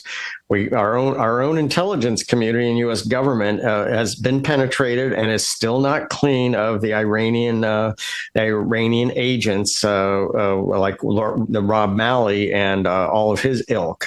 So we got a problem inside the U.S. government. We still have not cleaned house. The Director of National Intelligence does not have her counterintelligence executive in place, not been confirmed by the Senate. So we got a big problem. We still haven't purged all the Iranians and deep staters inside our own government and intelligence community. But for the rest of the country, we should be concerned. There was active intelligence on Iranians trying to assassinate President Trump. So we definitely should be concerned about that. Colonel Mills, talk to us about the impeccable nature of this strike. I mean, this was pretty fascinating that these B-2s went in from Missouri all the way to Iran undetected, and then the diversion, or I should say the decoy of other B-2s and other military craft going to Guam from the west, thinking that was the way they were going to attack Iran, and instead it came from the east. I mean, this was pretty impeccable. Oh, it was. This is a classic military deception operation, which is good, valid, legal, and absolutely necessary for surprise and security of our own operation. So it was excellent done. It's President Trump wrote an addendum to Sun Tzu's Art of War. It's when watching bombers from the west, be careful about bombers from the east. And the whole Guam flight Saturday, while I was framing concrete for a pour in my backyard, that's what everybody was chattering about, those bombers heading toward Guam. Well, that was a head fake. It was a good one. And then the bombers came in from a different direction. So all of that was good. Excellent operation, very surgical. Previous iterations, when we had the dust up with Signalgate in Iran in late March, early April, not sure. I wasn't read on. I don't have access to the current intel, but that seemed to be a far more broader and pervasive potential U.S. military effort against Iran. This was very, very, very precise. Very rarely are we presented such a target set that is so specialized, so unique, and those three targets are gone. So it's off the table. They're gone. And next question. Right. Colonel Mills, we're going to need I'm sorry, David. Go ahead. I've got to ask then, what is the next question? What is next? And that's been the question I've been asking since Saturday. And I realize we're probably not going to get an answer right now. But from in your perspective then, what should the next question be? What should the next move be? We need to be vigilant and prepared for responses. I think sleeper cells. Now, the Iranians have been threatening to close the Straits of Hormuz for 40 years. Okay, they're jet skis and power boats. Good luck with that. I don't think it'll work well. But again, we get almost zero. The U.S. as a nation gets very little oil from the Persian Gulf. Very little. This is all Europe. This is Europe's problem. If they want oil, they need to build bigger navies. We'll see what happens there. But we just need to continue to build up our military, because the real story is China. China is the big loser in this whole story. Iran is the proxy and colony of China. They're the ones responsible for mayhem in the Middle East and the grand strategy to take down America on behalf of China. With Iran, if Iran collapses, China loses all their cheap oil. 100% of Iranian exports go to China, all of it illegally. And so China loses cheap crude, and they lose their chief ally. So big loss for China. The big concern is we got a Chinese air bridge going on with flights. We don't know what's coming in on those flights. I mean, we got to keep our eye on the ball. Absolutely. It's interesting. Iran has all these proxies, right? But then Iran is a proxy of China. All right. Thank you so much, Colonel Mills. Appreciate your expertise. Colonel Mills. Thank you. Thank you all three. All right. Coming up, times of war are very stressful. They're hard for everyone involved. So how can people maintain peace of mind through it all? Some tips ahead on American Sunrise. We're back in a moment, everybody, on a Monday.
Live shot of our nation's capital right there in front of you. Welcome back to American Sunrise. I'm Dr. Gina. Thank you for joining us this Monday. It is time now for today's health news, sponsored by The Wellness Company and Under the Microscope today. How Israelis can cope with the stress of these strikes coming from Iran. Calls from Israelis to mental health hotlines have been, as you can imagine, going up in light of the strikes coming from Iran. And we have some tips to deal with and cope with this sort of tragedy. First, start your day off calmly. You need to express gratitude, being thankful for the things that you have. Have a list ready of things that you appreciate from the last 24 hours. The second tip is to find healthy distraction. Hobbies have always been a great way to relieve stress and calm down. Finally, you want to find ways to get back out in nature. Have a cup of tea, appreciate some quiet time to reflect, and I'm going to say that I think a little prayer time certainly goes a long way in all of this. The new administration in Washington, D.C. has brought a lot of positive changes when it comes to fixing our broken healthcare system. The reality, though, there's only so much the government can do. And if we really want America to be made healthy again, well, that starts at home with each and every one of us. And that's where the Wellness Company comes in. You see and hear from their doctors all the time on this network, and you know their products are the gold standard for keeping you and your family safe and healthy. The Wellness Company gives you the opportunity to make sure you're prepared for whatever happens with their series of prescription medical kits. Kits that contain an assortment of life-saving medications and guidebooks to assist in the proper use of the meds in the kits. The Wellness Company offers a variety of products from parasite cleanses to methylene blue and so much more to keep you safe and live longer. Make America healthy again starts at home. Protect the health of you and your family. Go to twc.health/RAV. Give it an order. That's TWC. Use the promo code RAV. Over to Terrance. All right, Dr. G, appreciate it. After President Trump ordered strikes on Iranian nuclear facilities, a lot of people have really been talking about defense measures that can be taken right here at home. The Trump administration, of course, has proposed the Golden Dome defense system that's based off of Israel's Iron Dome. The system can reportedly help block an EMP attack, which can impact the power grid right here in the United States. For more, let's bring in military history expert and an expert in EMP attacks, Dr. William Fortune. Good morning, Doc. How are you, sir? Good morning on this nice hot day. Yeah, it is a nice hot day here in Denver as well. So let's just get right to it. Is now the time to build a Golden Dome, particularly following the attacks on Iran and the potential for an attack here on the United States? Absolutely, yes. The analogy I give, would you own a home and not put an insurance policy on it? America needs an insurance policy on its infrastructure. Golden Dome is the ticket. Why do you think it's taken us so long? Because the reality is there's an ever-present threat to the United States. It may be a bit more pronounced now following what happened in Iran over the weekend, but the threats to the United States have been ever-present, have they not? Yeah, but America's notorious for kicking the can down the road. Let the next administration deal with it. SDI by Reagan was proposed 40 years ago. The technology wasn't there then. It is here now, and we have a president who is willing to act and get it done. We must build Golden Dome starting in the next several years.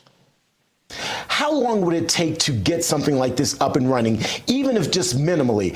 Because when you're talking about a Golden Dome and this sort of thing, it seems to me, and this is coming from a layman, that it would be a project that would take at least a decade, I would think. You're correct. It's a multifaceted system. Step number one would be ground-based ballistic missile interceptors, just like Israel's Iron Dome against tactical and David's Sling for intermediary. So we build the first step, ground-based, and then over the next decade, most likely going into space with energy-based weapons, kind of Star Wars, that would take down missiles before they get near the United States. All right, just want to warn you, we're keeping an eye on the White House. There may be an availability from the White House press secretary. If that happens, I'm going to have to interrupt you and we'll go there. But in the meantime, I'd love to get your reaction to what happened on Saturday, to the attack on Iran. When you heard about that, what was your immediate reaction there?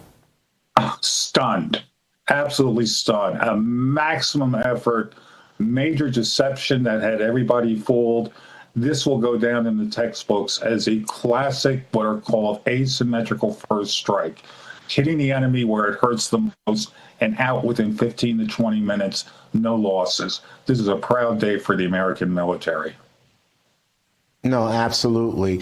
And as we kind of watched all of that, not only was it a great military strike, and I'm sorry, I'm looking off to the side because I'm watching Caroline Levitt. It looks like she may be making her way towards the cameras right now. Guys, let's just take this shot live so at the very least we can watch Caroline Levitt. You can see her there at the White House. She just wrapped up remarks with some of the other media organizations. And now, as you can see, she's making her way, it looks like, towards the camera. I'm just going to stay on this. In fact, here she is. So, ladies and gentlemen, let's just listen in as the White House press secretary is now at the microphone. The president's posture and our military posture has not changed. The president was just simply raising a question that I think many people around the world are asking. If the Iranian regime refuses to give up their nuclear program or engage in talks, we just took out their nuclear program on Saturday night, as you all know. But if they refuse to engage in diplomacy moving forward, why shouldn't the Iranian people rise up against this brutal terrorist regime? That's a question the president raised last night. But as far as our military posture, it hasn't changed. Caroline, what's the timetable the president has given Iran right now to come to the negotiating table? He has made his message to Iran quite clear. Can I just get one minute? On regime change, that question if the president was supporting that idea of having Iran assassinated is now floating inside here. Is that an idea? I'm not going to get ahead of the president. I just explained his truth to you last night. Caroline, has there been any communications at all between the U.S. officials and the Iranians since these strikes? And have you gotten any indication that they are open to The Secretary of Defense said yesterday there has been both public and private messages sent to the Iranians since the very successful operation on Saturday night, and that remains the truth. If Iran shuts down the Strait of Hormuz, is there a plan by the U.S. to add oil to the global market? We saw the Biden administration do a strategic petroleum release. Is there a plan? I can assure you the administration is actively and closely monitoring the situation in the Strait of Hormuz, and the Iranian regime would be foolish to make that decision. Caroline, See you all later, okay? Thank you. Thanks, Caroline. That was Caroline Leavitt, the White House press secretary, just offering some brief remarks there about the attack on Iran over the weekend. Let's bring in the doctor again here. Doc, your reaction to what you just heard there from the White House, particularly in light of your saying, this strike was targeted and it was textbook. Well, that's I couldn't hear the sound bite, but Caroline Leavitt is an incredible woman. We're just going to have to move forward. Yes, we might have some strike backs. That's part of the process here.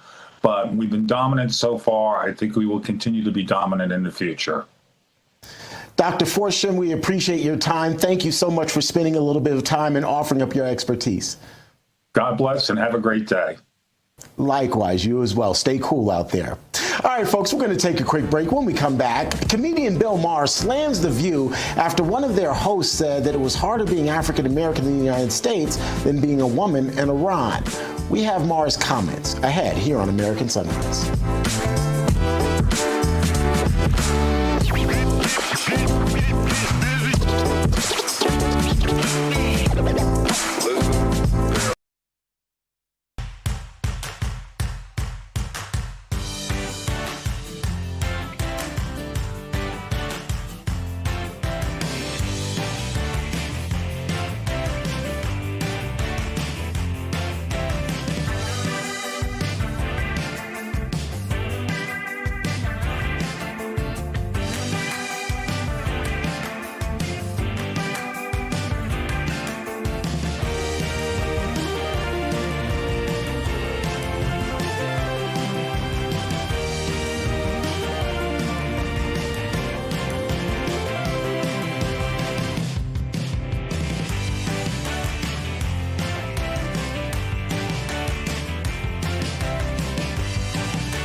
Welcome back to American Sunrise. I'm American Sunrise contributor Emily Finn. Do you want to drink cafe quality coffee at home without the price tag or the compromise? Well, $17.75 starter kit is packed with value and built for people who care about what they support. You'll get 3 bags of coffee, 2 16 ounces of your choice, dark or medium roast, plus their longevity blend infused with anti-aging CAAKG, clinically shown to support healthy aging and reduce biological age. You cover 2 bags and $17.75 covers the rest. That's a full 16-ounce bag of coffee plus premium gear, a matte black tumbler, a frother, gold scoop, or reusable K-cup filter. Whether you drink whole bean, ground, or pods, it's your call. You get to build the bundle. The coffee is organic, single origin, high altitude, and small batch roasted, which means it's smooth, clean, no jitters, no crash, no bitterness. It's just good coffee. All of that for less than $1 a cup. It's made with integrity and delivered with purpose. So make sure you're heading to 1775coffee.com/Rav and grab your starter kit while it's still available. All right, now that we are caffeinated, it's time to stay awake, not woke. And HBO host Bill Maher is slamming the host of The View for some recent comments, saying it's harder to be black in the U.S. than a woman in Iran. Take a listen to his recent conversation with Congressman Wesley Hunt. All right, it looks like we do not have that soundbite for you this morning, but it was Whoopi Goldberg on The View who had made those comments, sparking quite the debate with her co-host Alyssa Farah. You can see both of them on opposite sides of the desk there on the screen. Really got a lot of controversy sparked on social media with those comments. We may have that clip later in the show, so make sure you are staying tuned to American Sunrise. Now, coming up, when tensions rise between Israel and Iran, many voices rush to take sides. But what does the Bible say? Where does Scripture direct us all to stand? That's next as American Sunrise continues.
God bless the USA. In the beginning, God created the heaven and the earth.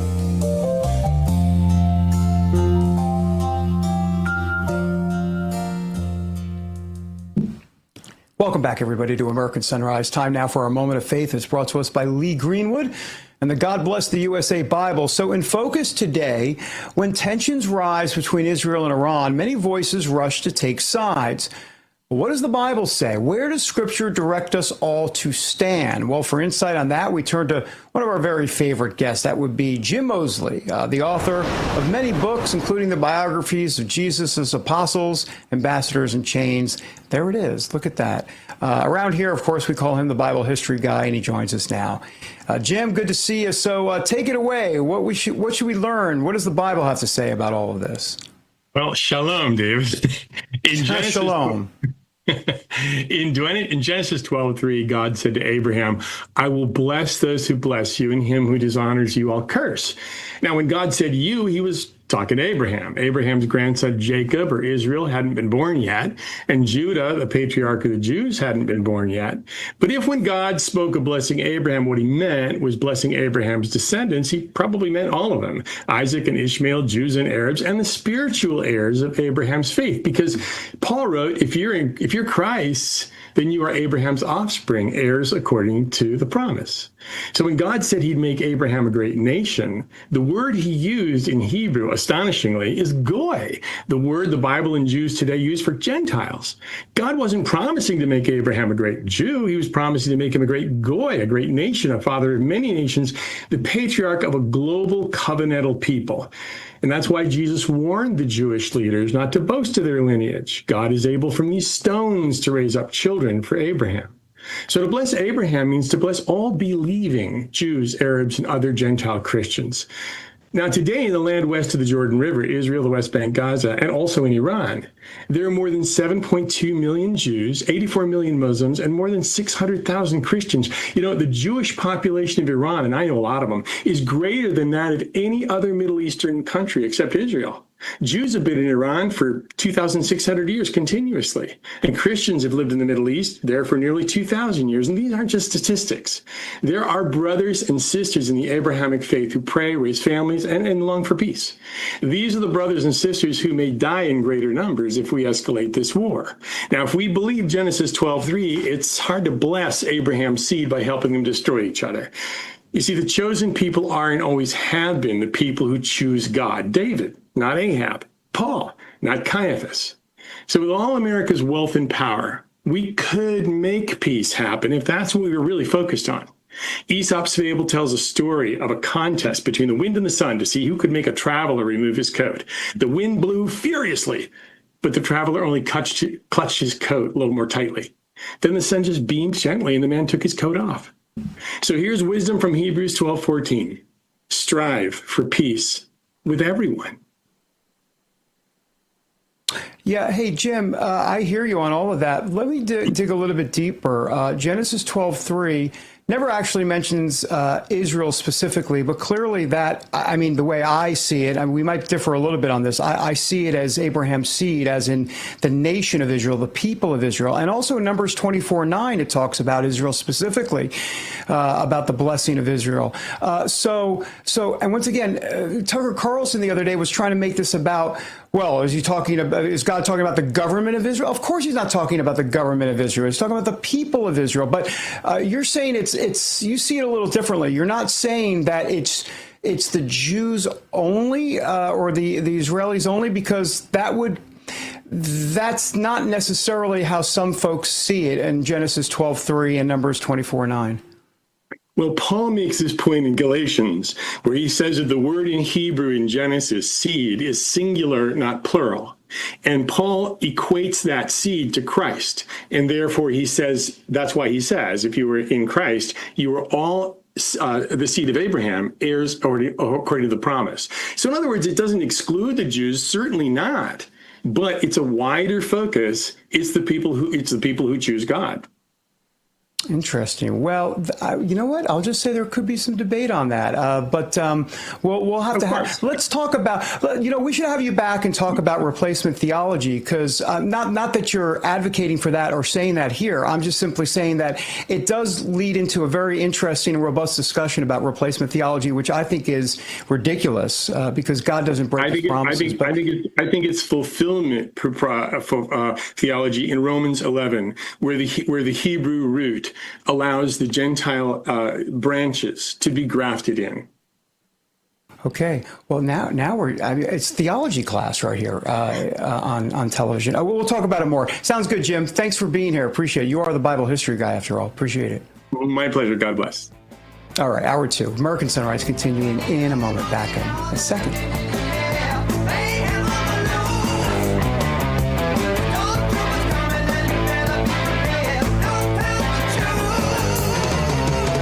Introducing Introducing the limited edition God Bless the USA Bible, inspired by Lee Greenwood's hit song and the most recognized patriotic anthem in America, God Bless the USA. The God Bless the USA large print leather-bound King James Bible also contains America's founding documents, the U.S. Constitution, the Bill of Rights, the Declaration of Independence, and the Pledge of Allegiance, along with a handwritten chorus to Lee Greenwood's song, God Bless the USA. With its large print and slim design, this Bible invites you to explore God's Word anywhere, anytime. The God Bless the USA Bible makes the perfect gift and cherished family heirloom keepsake to pass on to future generations. Designed for an easy reading experience in the trusted King James Version translation, this large print Bible is perfect to take to church, Bible study, work, and for traveling. Order yours today at GodBlessTheUSABible.com.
Just ahead on the second hour of American Sunrise, President Trump pulls the trigger in hopes of halting Iran's nuclear ambitions. How will we know if the assault on the Islamic Republic was a success? Well, those details coming up. Plus, in harm's way, will Iran retaliate against the American troops at bases in the Mideast? The high alert issued for our service members, now potentially in danger, is ahead. And an issue every American should be concerned about: have Iranian sleeper cells made their way into the U.S. via Biden's broken border? The disturbing and dangerous facts just ahead as the second hour of American Sunrise starts right now. Good morning, America. Welcome to American Sunrise. Whether it's culture, we have breaking news to share with you. Politics. President Trump is joining us live now from Florida. We've got you covered. This is what it looks like to be a patriot. We have to protect the American family. The American dream is still alive. I'm David Brody. I'm Terrance. And I'm Dr. Gina. Breaking news from Real America's Voice. All right, breaking news as we welcome you back to the second hour of American Sunrise. I'm David Brody, coming to you from D.C., where the might of America and its people are awaiting the next move from Iran after Saturday night's strike against their nuclear facilities. Let's bring in Dr. G in West Palm, T. Bates in our Denver newsroom. Good morning to both of you. Look, here's the deal. I mean, we're obviously monitoring developments that could happen at any moment now, but Dr. G, we always keep hearing peace through strength, peace through strength. Well, let's be clear. What does that mean exactly? Well, before you can have peace, you have to have strength. And in this case, it's strength then comes the peace. And I personally think that President Trump should just get the Nobel Peace Prize now. A disarmed nuclear Iran is peace in the world. I understand there could be repercussions. There could be fallout. We don't know what's next. I get all of that. But to actually disarm Iran's nuclear arsenal, I think that is America first. I think he should get the Nobel Peace Prize for doing exactly that. That's my view. I mean, answering to a perceived imminent threat that has been passed down president to president for so long, pushed back for President Trump to rectify that cleanly, surgically, as you said in the open, David, the first hour. All of that is something that the American people demand in a leader. Look, I'm definitely one of those who I would definitely not call myself an isolationist, but I'm certainly not a war hawk. I am just, as I said, I have whiplash from, I think, the Bush presidency. And I just don't want our military-industrial complex to control our presidents anymore for profit. That's the part that concerns me. So always leery of that. But at the same time, we don't have all of the information that our president has, right? We don't know what happens in that situation room. We don't have all the details and all of the facts. So sometimes a president has to strategically lead. And it appears as though that is precisely what President Trump did and nothing more. Terrance, that's my take anyway on what happened over the weekend. Yeah, you know, I've got so many questions, and I think we all have questions. President Trump has more answers, as you said, than we do, and so he was able to operate from a position of information. But one of the key questions I have, and one of the key concerns, if you will, I have, is that, yes, what we accomplished on Saturday was to cripple and to limit, maybe even completely destroy Iran's nuclear arsenal. But the program remains intact. Yes, it may now take decades for them to rebuild, but the program and the people who are pushing the program remain intact. And so that leads me to that question that I just continue to ask, what next? Yes, in my mind, and maybe I'm wrong, but in my mind, this is to some degree temporary because, yes, it limits their arsenal, but the program, the research, all of that remains and will probably continue to move forward, albeit a little slower. And so it seems to me, in order to completely do away with Iran's nuclear ability, you've got to address this even more holistically. I'd love to get your thoughts. Am I off base here? That's my impression. No, I don't think you're off base, but I think the answer to your question, T, the way I see it, is regime change. But to be clear, I don't mean Lindsey Graham, neocon regime change. That's not what I'm talking about.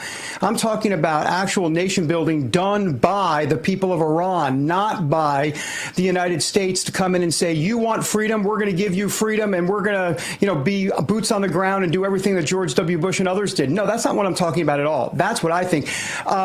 Gina, hang on for 1 second on terms of your analysis on this, because I want to play for everybody that President Trump did lay out the necessity of why America was compelled to stop the Islamic Republic. Here it is.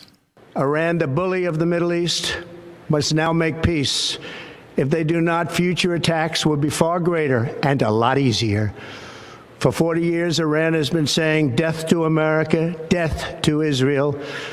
They have been killing our people, blowing off their arms, blowing off their legs with roadside bombs. That was their specialty. We lost over 1,000 people, and hundreds of thousands throughout the Middle East and around the world have died as a direct result of their hate. In particular, so many were killed by their general, Qasem Soleimani. I decided a long time ago that I would not let this happen. It will not continue. Gina, I'm curious to get your take. By the way, all three, there were four of them up there, obviously, three wearing red ties. J.D. Vance not wearing a red tie. A lot of people are like, oh, God, it's subliminal message. Oh, gosh. It's like, give me a break. Poor guy, like Really? he's thinking of that when he's getting ready in the morning. Exactly. I know. Come on. Anyhow. All right. Well, let's get some more insight from Jake Novak, and let's see what tie he's wearing. He is host of the early edition of American Sunrise on RAV. We know you. You're right before us, Jake. Hey, you're also a former Israeli diplomat. So what do you think? Where do you come down on all of this in terms of we've got the bombardment of Iran's nuclear sites, and then there's this headline as well, Jake. America has military bases all throughout the region. And we're awaiting Iran's response to the strike on its nuclear facilities. So we're obviously thinking that the troops are in some danger here. What's your view as it relates to what's going on in Iraq and Syria? Because we got 2,000 troops in Syria, and Iraq is the Al-Assad air base. Where do you think this is going next? Well, guys, it's great to be with you. And the first thing that's running through my mind right now, and this is so important, it's a great sin not to offer the right thanks for and words of gratitude. And of course, it's a great mitzvah. It's a great good deed to do that. So I want to do this first. Absolutely, the United States here wasn't committing Operation Midnight Hammer to save the Jewish people. That wasn't the top reason for it. It was to protect the U.S. and civilization. But that's what happened, right? For the second time in 80 years, the United States military has acted decisively to save the Jewish people. I'm sorry, I can't start a conversation with you without saying that, because there hasn't been even one time in all of the world history where another nation even tried to do that. And so to me, that's the first thing I want to say. But of course, Operation Midnight Hammer was about what I said before. It was about protecting the United States from a mortal enemy, getting nuclear weapons, and threatening all of civilization. As far as what's next, there's two things to talk about. What you talked about, David, the U.S. forces in the region, they will be targeted. It may not be much. It may be something that is not exactly even going to threaten any of those bases. As you remember, after we took out Qassam Soleimani in 2019, going into early 2020, there was an attack on the U.S. Embassy compound in Baghdad, and some soldiers got concussions. Nothing to laugh about, but also nothing to really get too terribly worried about. So that's one thing. The bigger threat, and I think the thing that really scares me, but also encourages me because we haven't seen it yet, are terrorist attacks here in the United States. First thing I want to say about that is, no, the United States didn't just make itself susceptible to Iranian-sponsored terrorism over the weekend. That has been a factor in this country for decades. Have you not been watching Real America's Voice and every other news channel for the last 40 years? They've been killing and attacking us here on our own home soil and in other places for decades. So it isn't different. However, we do need to look at a cluster. This could be a few days and weeks of clusters of attacks. We need to watch for that. I hope everyone is vigilant. And I am encouraged, I know it's only been a couple of days, but I'm encouraged that whatever sleeper cell operation Iran has, it certainly doesn't work quickly, because so far, nothing yet. Not whistling past the graveyard, guys. But you would think that if they were really all primed to do this immediately, something would have happened by now. So that might be encouraging, but please, everyone, stay vigilant. Jake, another interesting angle of this ever-developing story is that the Iranian foreign minister told journalists on Sunday morning that he was going to be flying to Moscow to have, quote, serious consultations with Vladimir Putin. He also described Moscow as a friend of Iran, adding that we always consult with each other. I bring that up to bring up the question of whether we are on the brink of World War III potentially. And I'm not trying to be funny here or coy, but it's a question. I think it's a fair question. It's a fair question, and the world is getting a very interesting answer, probably different than the answer than they expected to get a couple of weeks ago. Even I had a change of thought about this because of a number of my sources calling me. Russia is actually not that upset about this. You would think they would be, right? Because Iran is supplying Russia with killer drones for them to attack Ukraine. Russia, even though it has a lot of oil, does buy cheaper oil from Iran so they can do their exports. Kind of like we in America, we also import oil, which makes no sense since we have so much oil of our own. You would think that Russia would be really, really intimately worried about Iran's future. Headline, they don't care. Russia has done this many times. Back in the days of the old Soviet Union, after Israel won the Yom Kippur War, Brezhnev, who was running Russia at the time, the Soviet Union at the time, thought, let's just get the heck out of here. We'll come back another time. My point is, they do the hokey pokey, Terrance. Sometimes they step in and be friends with a country like Iran and Syria, and then when those things don't work out, they leave and they don't care. I'm not saying Russia won't do anything to annoy us about this, but I am not that worried about it as I was even a couple of weeks ago, because Putin is basically showing not that much of an interest in this because he can pull out. That's the whole reason why they get into these foreign adventures, because the downside for them isn't that bad because they can always run away.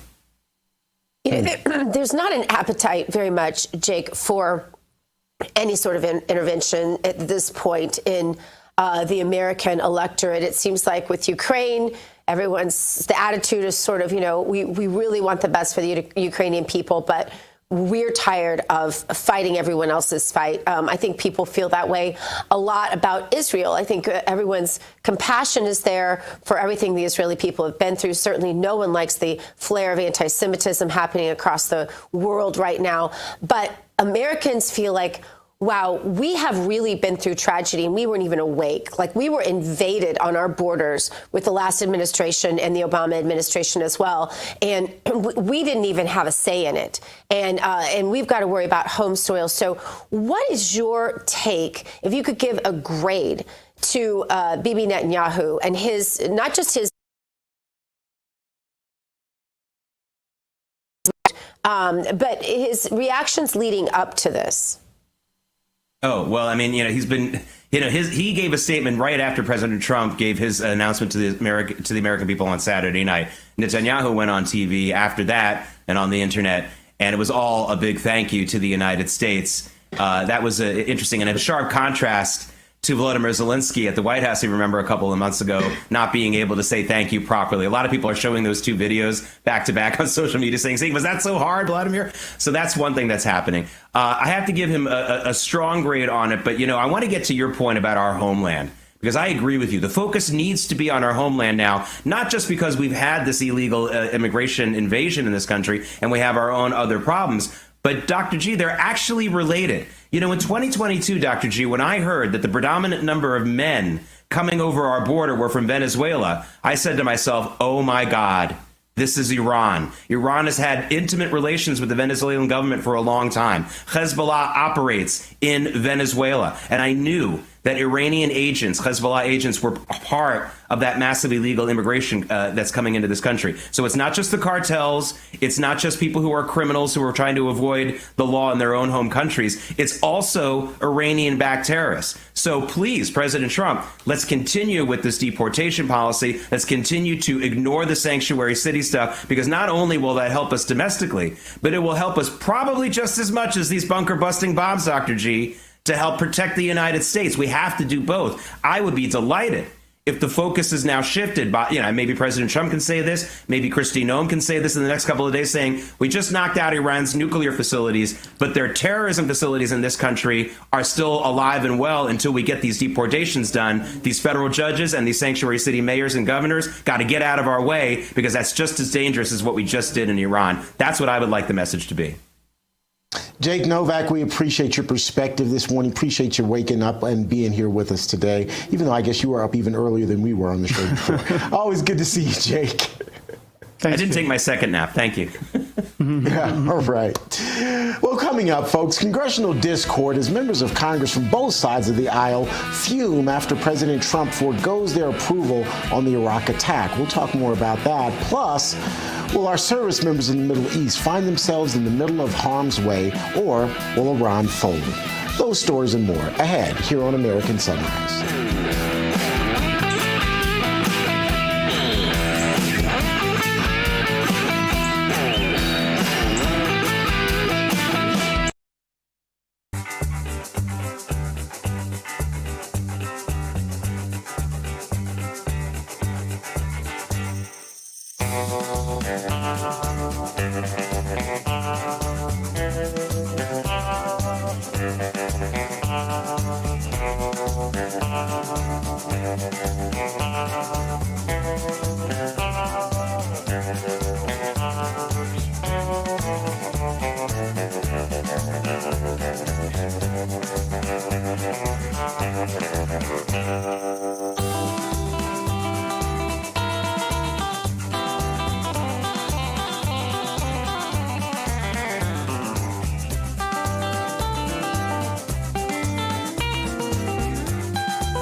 Welcome back to American Sunrise. I'm American Sunrise contributor Emily Finn. It's great to have you with us this morning. Time now to drain the swamp, and this morning we are flushing out those members of Congress, both Republicans and Democrats, who are not standing with President Trump and his decision to end the threat of a nuclear Iran. In the first flush, Congressman Thomas Massie of Kentucky. Massie introduced a resolution last week that would prohibit our involvement in the conflict. He pointed out that the power to authorize use of military force rests with Congress and said on X that, quote, the Israel-Iran war is not our war, but if it were, Congress must decide such matters according to our Constitution. On Saturday, after the strike, Massie reshared the president's post on the strikes with a terse comment saying, not constitutional.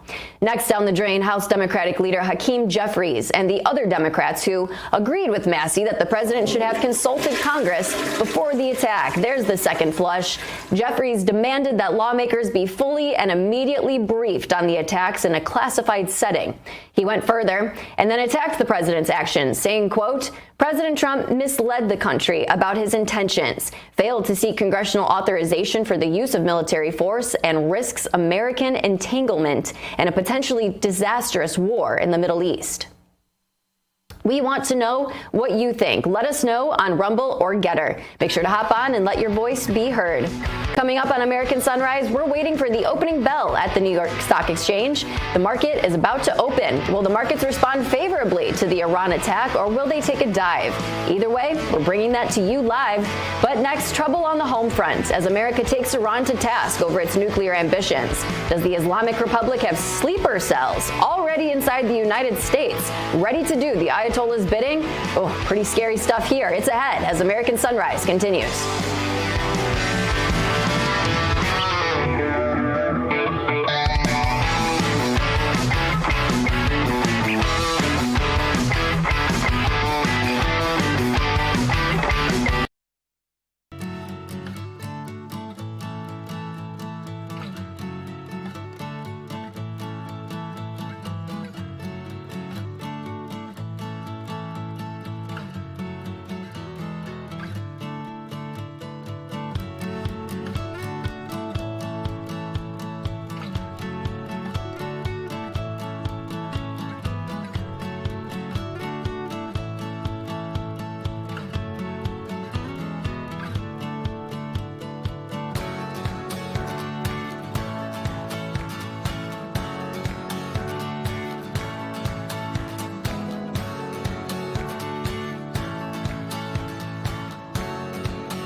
Welcome back, everyone. We're getting you ready for the opening bell at the New York Stock Exchange. It's going to ring here in about 9 minutes or so, and we, of course, will take you there live. I can tell you pre-market trading is kind of a mixed bag at the moment. The Dow is down, but the S&P 500 and the NASDAQ are both up. They're up ever so slightly, but still up is up, and so that's a good sign of things to come. As you can see, the rest of the board also a mixed bag, with crude oil being the bright spot there at the bottom. We'll continue to monitor the situation for you, and again, we'll take you live to the New York Stock Exchange here in just a few minutes. But first, let's take you over to David Brody, who is in the suburbs of the nation's capital. Good morning, D. Brody. Good morning. The swampy suburbs is not just swampy from a deep state perspective, but it's going to be 101 today, and the heat index is going to be 110. So, yikes! I love it. Yeah, not That's good. my kind of weather. You know, I come from a tropical people. That's my kind of weather. I love it. I love the heat. All right, you come on. He's like, wow. Darn it.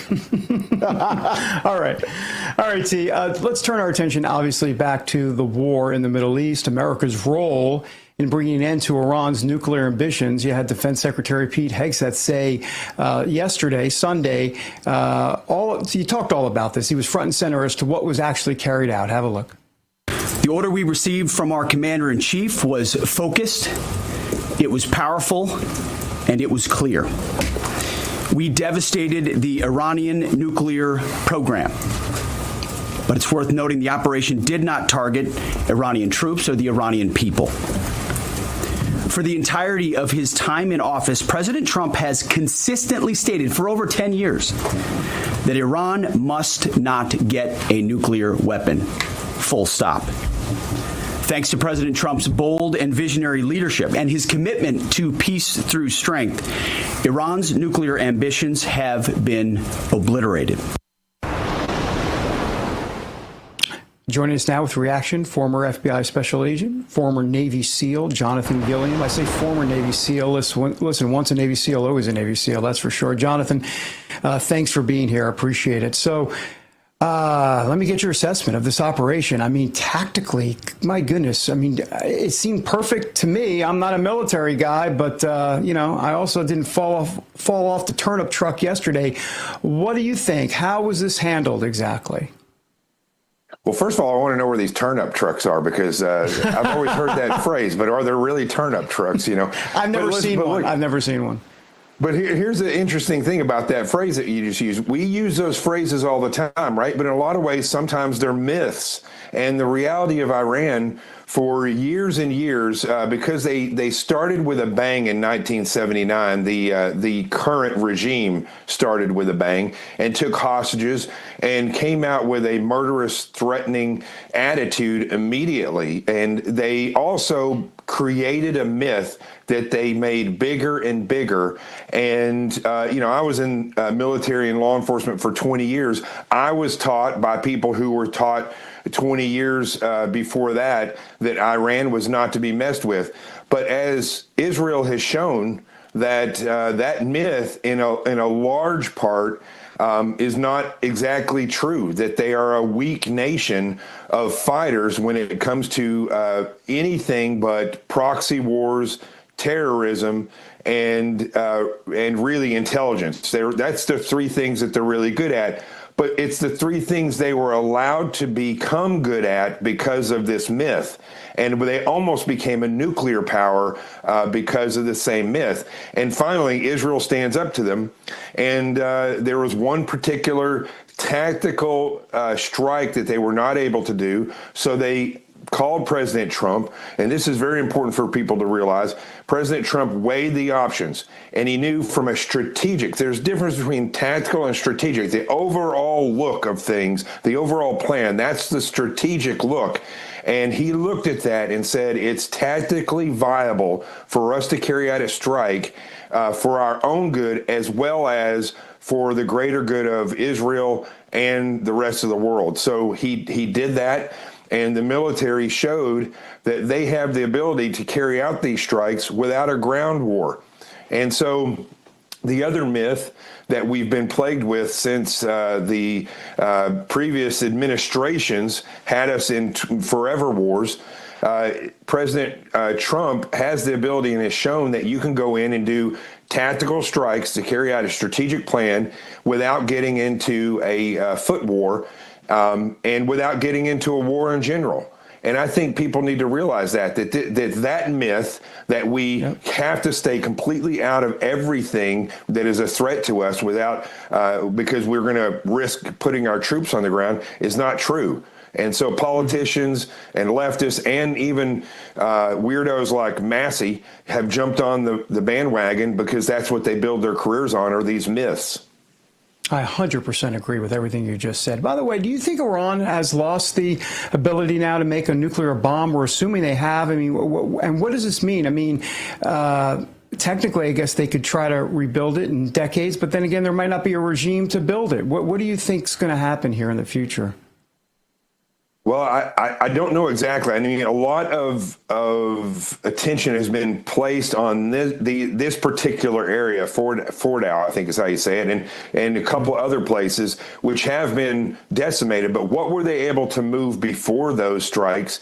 And also, not just were they able to move it somewhere else to further the process of making a weapon, but were they able to move material that was already enriched? Because if that's the case, then they have the ability to carry out a dirty bomb attack, which could be a smaller terrorist type of attack. That is what alarms me, because again, that is Iran's specialty. That's their specialty, is terrorist attacks. So we need to look at that and say, is it possible that they still have this material and they would be willing to carry it out? That's why I have moved towards the regime change mentality, because the more decimated Iran is, the less motivated those who would carry out attacks may be. I'm not saying they will be, but may be. And I also believe that they need to really concentrate on the Navy and taking out their ability to weaponize the Straits of Hormuz and the Persian Gulf. They need to just eliminate, now that they have the control, eliminate that Navy and really go after, on cyber, go after their intelligence and try to disrupt all of that as well. Yeah, we need to get you back, because you mentioned regime change. I obviously agree. The question is, how do you go about doing it exactly with the least amount of American foot? You. All right, we'll have you back for sure. Of course, we always have you back. Speaking about coming back to the show, that'd be T. Bates, who never really left the show. He's here. He's got the New York Stock Exchange update. It's sponsored by AMAC. The Association of Mature American Citizens is the conservative voice for Americans 50 and older. AMAC is fighting for the values that you hold dear. Join today. Together, we can write the course of America. Welcome back. We're about a minute away from the opening bell at the New York Stock Exchange. You can see AmRise there at the podium. They're going to start applauding momentarily. Right on cue, here you have it. And that means the opening bell is going to ring here in short order, and we'll get an idea of how the markets are looking on this opening day of trading here this Monday morning in June.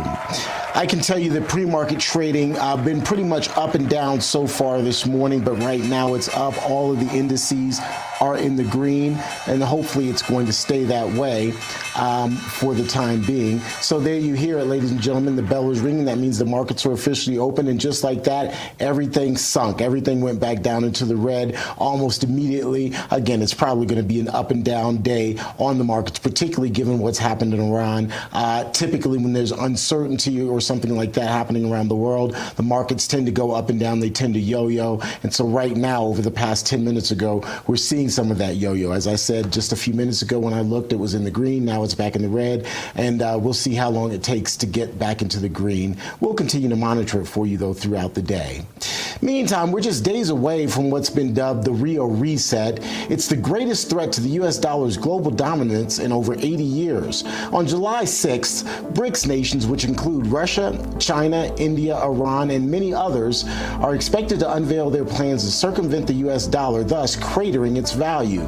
They've already been laying the groundwork as their central banks have been methodically divesting from the U.S. dollar and the U.S. bonds in favor of gold. So, how can you protect your IRA or 401k from the fallout from this landmark shift? Well, you may want to consider diversifying with gold from the Birch Gold Group.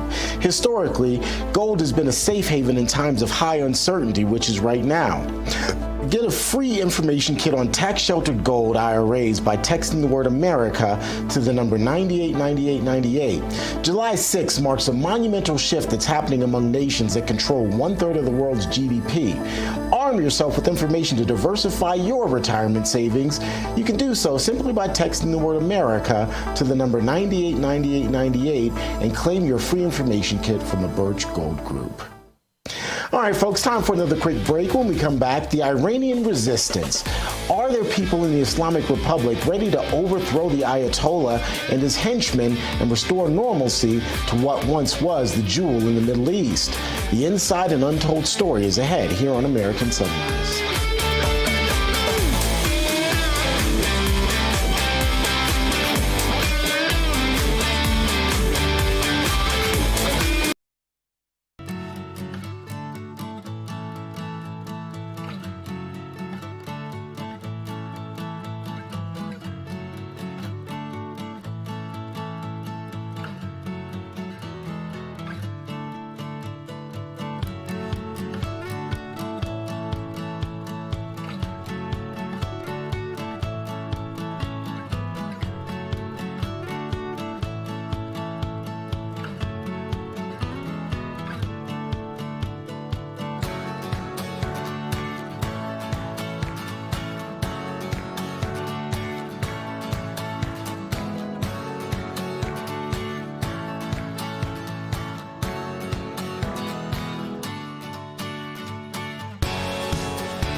The people of America want to know if there's anyone in Iran who will rise up to replace the Ayatollah and the mullahs who turned a once thriving and modern country that was allied with the United States, by the way, into an Islamic republic where terror rules and modernity is all but forgotten.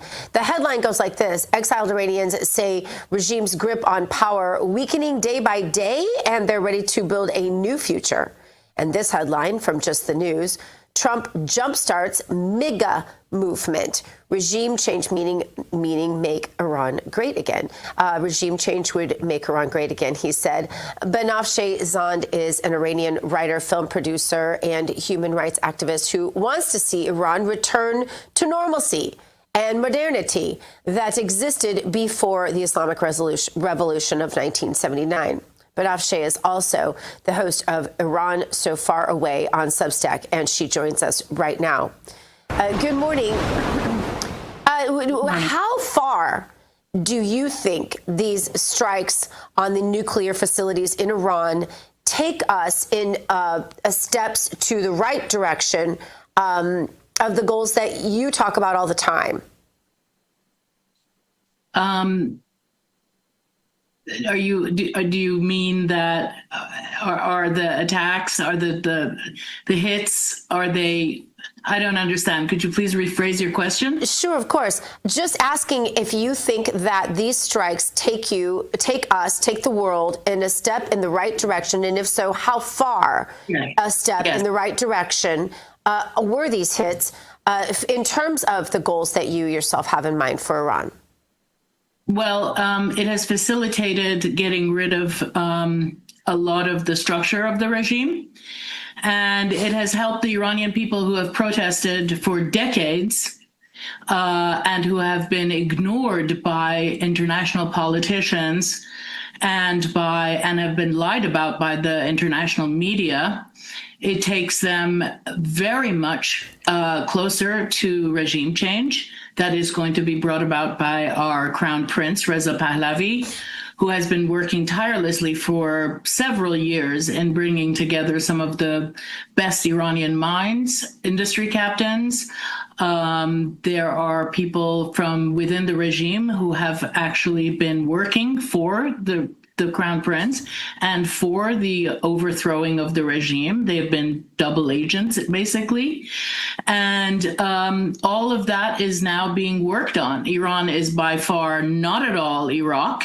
It is not at all Afghanistan. There is absolutely no need for boots on the ground. The boots on the ground are the people of Iran who have shown decade after decade, year after year, their ability to get up and protest, their bravery in order to stand up to a murderous regime that has slaughtered millions of Iranians in the past 47 years. And basically, they are willing and happy to do it again. They are a little bit in shock right now.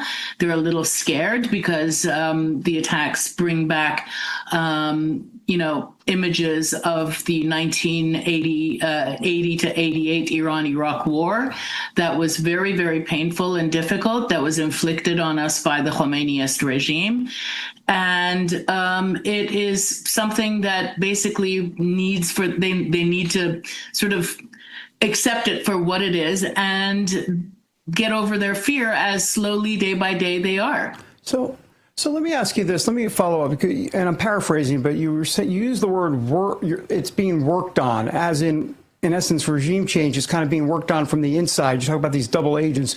Explain what you mean by that specifically, and are you suggesting that that's how the regime change will happen, that will happen first, and then the people will be involved into some extent? No, explain. It is a tandem thing that Iranians and the various opposition leaders who have been at it for decades and now have managed to get to the point where everything is in place and everybody's ready to hit the ground running. So all of it will happen in tandem. I direct everybody's attention to the conversations that the Crown Prince has had with various people on Fox News, Maria Bartiromo and Larry Kudlow in the last few days, Martha McCallum. Today, if people go to YouTube and search Reza Pahlavi conference, he will have laid it all out this morning from where he is right now, in a safe place. And he has basically laid out the groundwork very detailed and very specific way with some of the best Iranian minds, from scientists to economists to industry captains, you name it. Everybody is poised to hit the ground running. So as well as in tandem with the Iranian people who will support him and who do support him inside Iran. Okay. To your point, I've seen the headlines about the Crown Prince's plan. Unfortunately, I haven't had a chance to really delve into it in depth, but I think it does raise the question about time frame. Is this something that you think can happen within weeks or months, or is this still an expanded process, a longer term process? Within weeks. Really? The process has been in place for a long time. It's just that the West had to understand the fact that we are poised. We are ready. This has not been a game for the Iranian people who, as I said, have been at it for decades. It's just that the West has been asleep. The Democrats have thrown us under the bus, administration after administration. The letters that Bill Clinton wrote to Khatami in saying that, oh, we'll forgive your killing Americans at the Khobar Tower are going to be forgiven if you play nice. Well, the Khomeiniist regime has never played nice. They don't, for them, it's not like the USSR or China who had interests in being nation states. The Khomeiniist regime is an Islamic cause. A country for them is just geography. It's all about expansionism, and it's about expanding their ideology far and wide, which they did for decades, to Syria, to Lebanon, to Iraq, to Yemen. They even went and as far as creating training bases in Bosnia and southern Argentina. This is what we've been crying about for 46 years. Yeah. And the West has been on deaf ears. And the fact of the matter is that it is time for people in the West to realize that the Iran stories that the media has been giving them and the characters behind keeping this regime fat and alive are inverted. When this all falls into place and all of the story and the entire story comes out, I think the American people and the people around the world who really care and live in the real world will be shocked at the level of lies and charlatanism that took place in the name of preserving some kind of peace. Because again, this is the Khomeiniist regime is not the Dalai Lama. We're not dealing with, Ali Khamenei, the supreme leader, is not the Dalai Lama. Right. He is Hitler, Stalin, and all of those people and his cabal all rolled into one. Well, then you have American entertainers. The most dangerous regime on the planet. Then you have American entertainers like Whoopi Goldberg taking things so lightly, being slammed now by Iranian dissidents as they call on her for her removal from The View. They're saying she said something along the lines of, let's see, here we go. Dr. Sheila Nazarian, a prominent plastic surgeon and Iranian-American human rights advocate, was among the first to speak out, saying, quote, Whoopi Goldberg's comparison of being black in America and living under Iran's authoritarian regime. She said it is deeply misguided, misses the brutal realities faced by millions of Iranians. What do you make of this? Whoopi's, as she sits there, a multimillionaire, an entertainer, says whatever she wants every single day, probably lives a pretty good life. How does this compare to the average Iranian woman today? I can't even begin to explain my disgust and my heartbreak. This is the picture of cultural imperialism, if I've ever seen it. The lefty Edward Said, who was the professor of sociology at Columbia University, who was mostly wrong, got one thing right, and that is cultural imperialism. Just imagine the word and define it in your head. This is somebody who basically minimizes the pain and the misery of other people in order to elevate herself.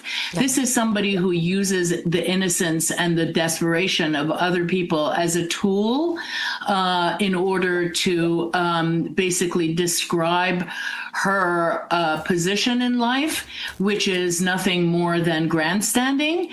And it has been done not only by her, it has been done by many, many people in the positions of power. Right. Many, many people. Right. And it is beyond heartbreaking for the ones of us who have lived here as as law-abiding American citizens who have assimilated. According to the from 1992 on, the U.S. consensus has described Iranian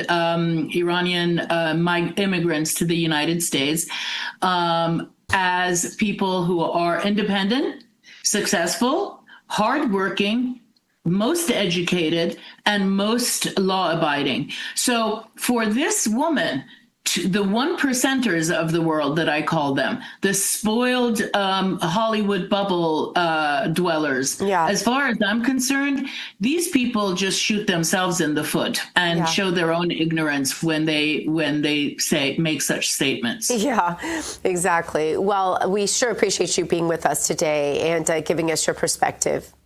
My pleasure. Absolutely. Thank you so much. Turning our attention for a brief moment from the war in the Mideast to the potential war in your wallet. This month, Tax Network USA proudly celebrates our nation's birthday, honoring freedom, resilience, and financial independence. To mark the occasion, they're offering 10% off all services through July 4th. If you're dealing with back taxes or missed the April 15 deadline, don't wait. The IRS is stepping up enforcement. Penalties can add up to 5% per month, maxing out at 25% of your total tax bill just for not filing. That's on top, of course, of what you already owe. But there's good news. Tax Network USA can still help you turn things around. Whether you're self-employed, run a business, or your books are a complete mess, their team knows how to cut through the chaos and find solutions that work. Your consultation is always free, and getting ahead of the problem now could help you avoid harsh penalties, wage garnishments, or surprise bank levies. Take the first step. Call 800-905-8000 or visit tnusa.com/RAB. Don't forget, you'll get 10% off of all services through July 4 as part of their celebration of our nation's birthday. Regain control of your finances with expert help from Tax Network USA. We're American Sunrise in 2.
Let's spill some tea. Welcome back. I'm American Sunrise contributor Emily Finn. Let's spill some tea, sponsored by Artillery Tea Company. Make sure to go to artilleryteaco.com and use the promo code America's Tea for 25% off your first order. Artillery Tea is all natural, whole leaf. The tea bags are chemical free and each tea bag can be used twice. Artillery Tea Company is family and veteran owned and operated, and a portion of your purchase goes to help veteran and first responder charities. Make sure to go to artilleryteaco.com and use the promo code America's Tea for 25% off your first order. It is time now to spill some tea, and in the cup today, with all eyes on Iran, the world is waiting to see what will happen next. Iran's supreme leader Ayatollah Ali Khamenei is weighing now to how to respond to the U.S. attacks on nuclear facilities. Could Iran escalate the conflict? Is a regime change possible?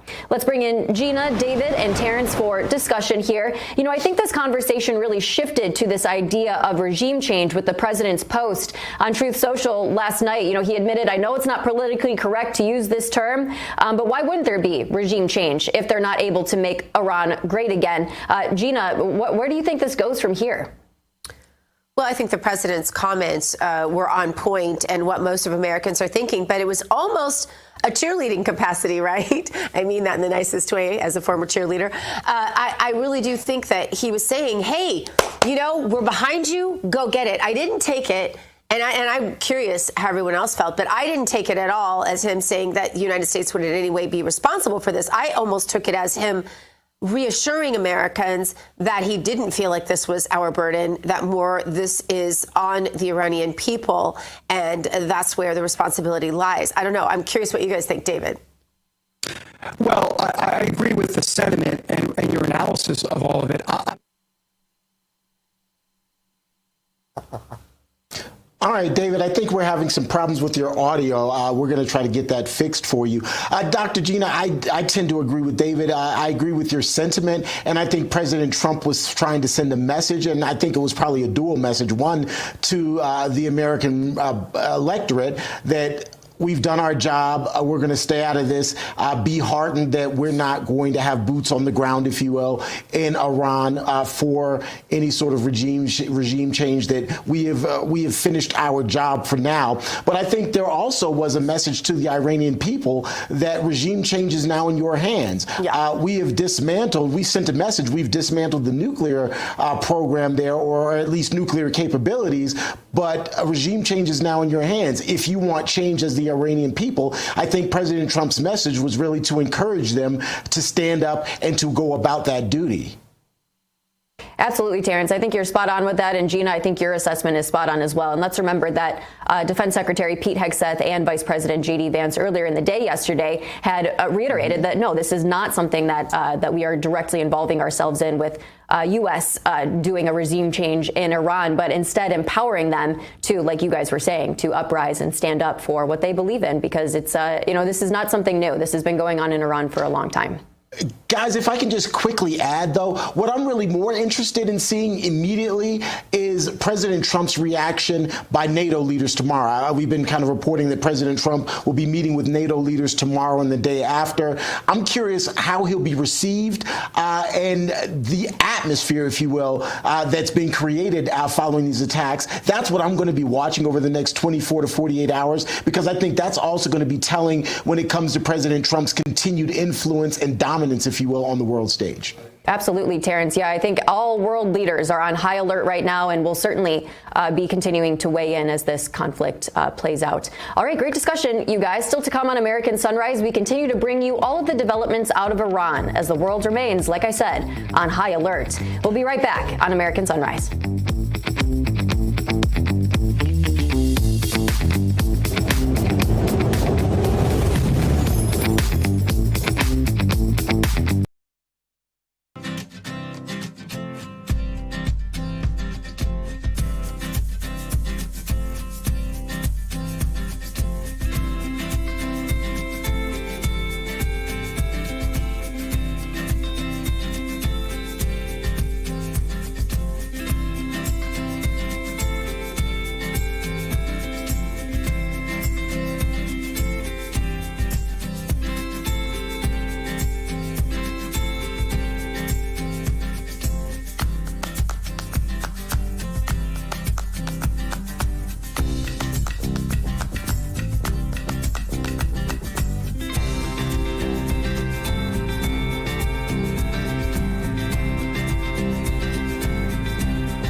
breaking news from Real America's Voice.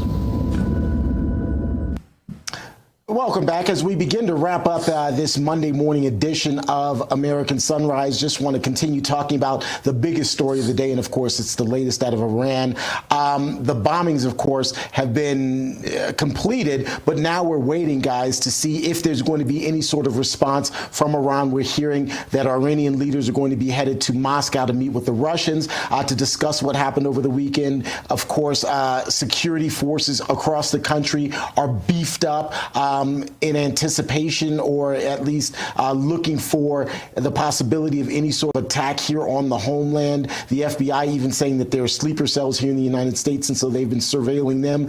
David, there's just a lot to take in right now, and this is really a time of caution, not necessarily a time for celebration.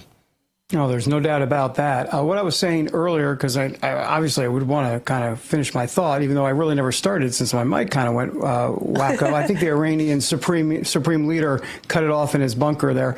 But look, here's the thing. I agree with Gina's sentiment from earlier about what Trump was doing on the Make Iran Great Again, the MAGA stuff. I don't necessarily know if I would have used Make Iran Great Again. I just feel like that's kind of, I hate to call it sacred territory, but I don't think we want to even kind of go there with that type of moniker. But I get the point that he was trying to make. You know, I would just say one thing we really haven't discussed too much, even though it kind of, we realize that it's the case, which is that let's thank Israel here. I mean, let's be honest, okay?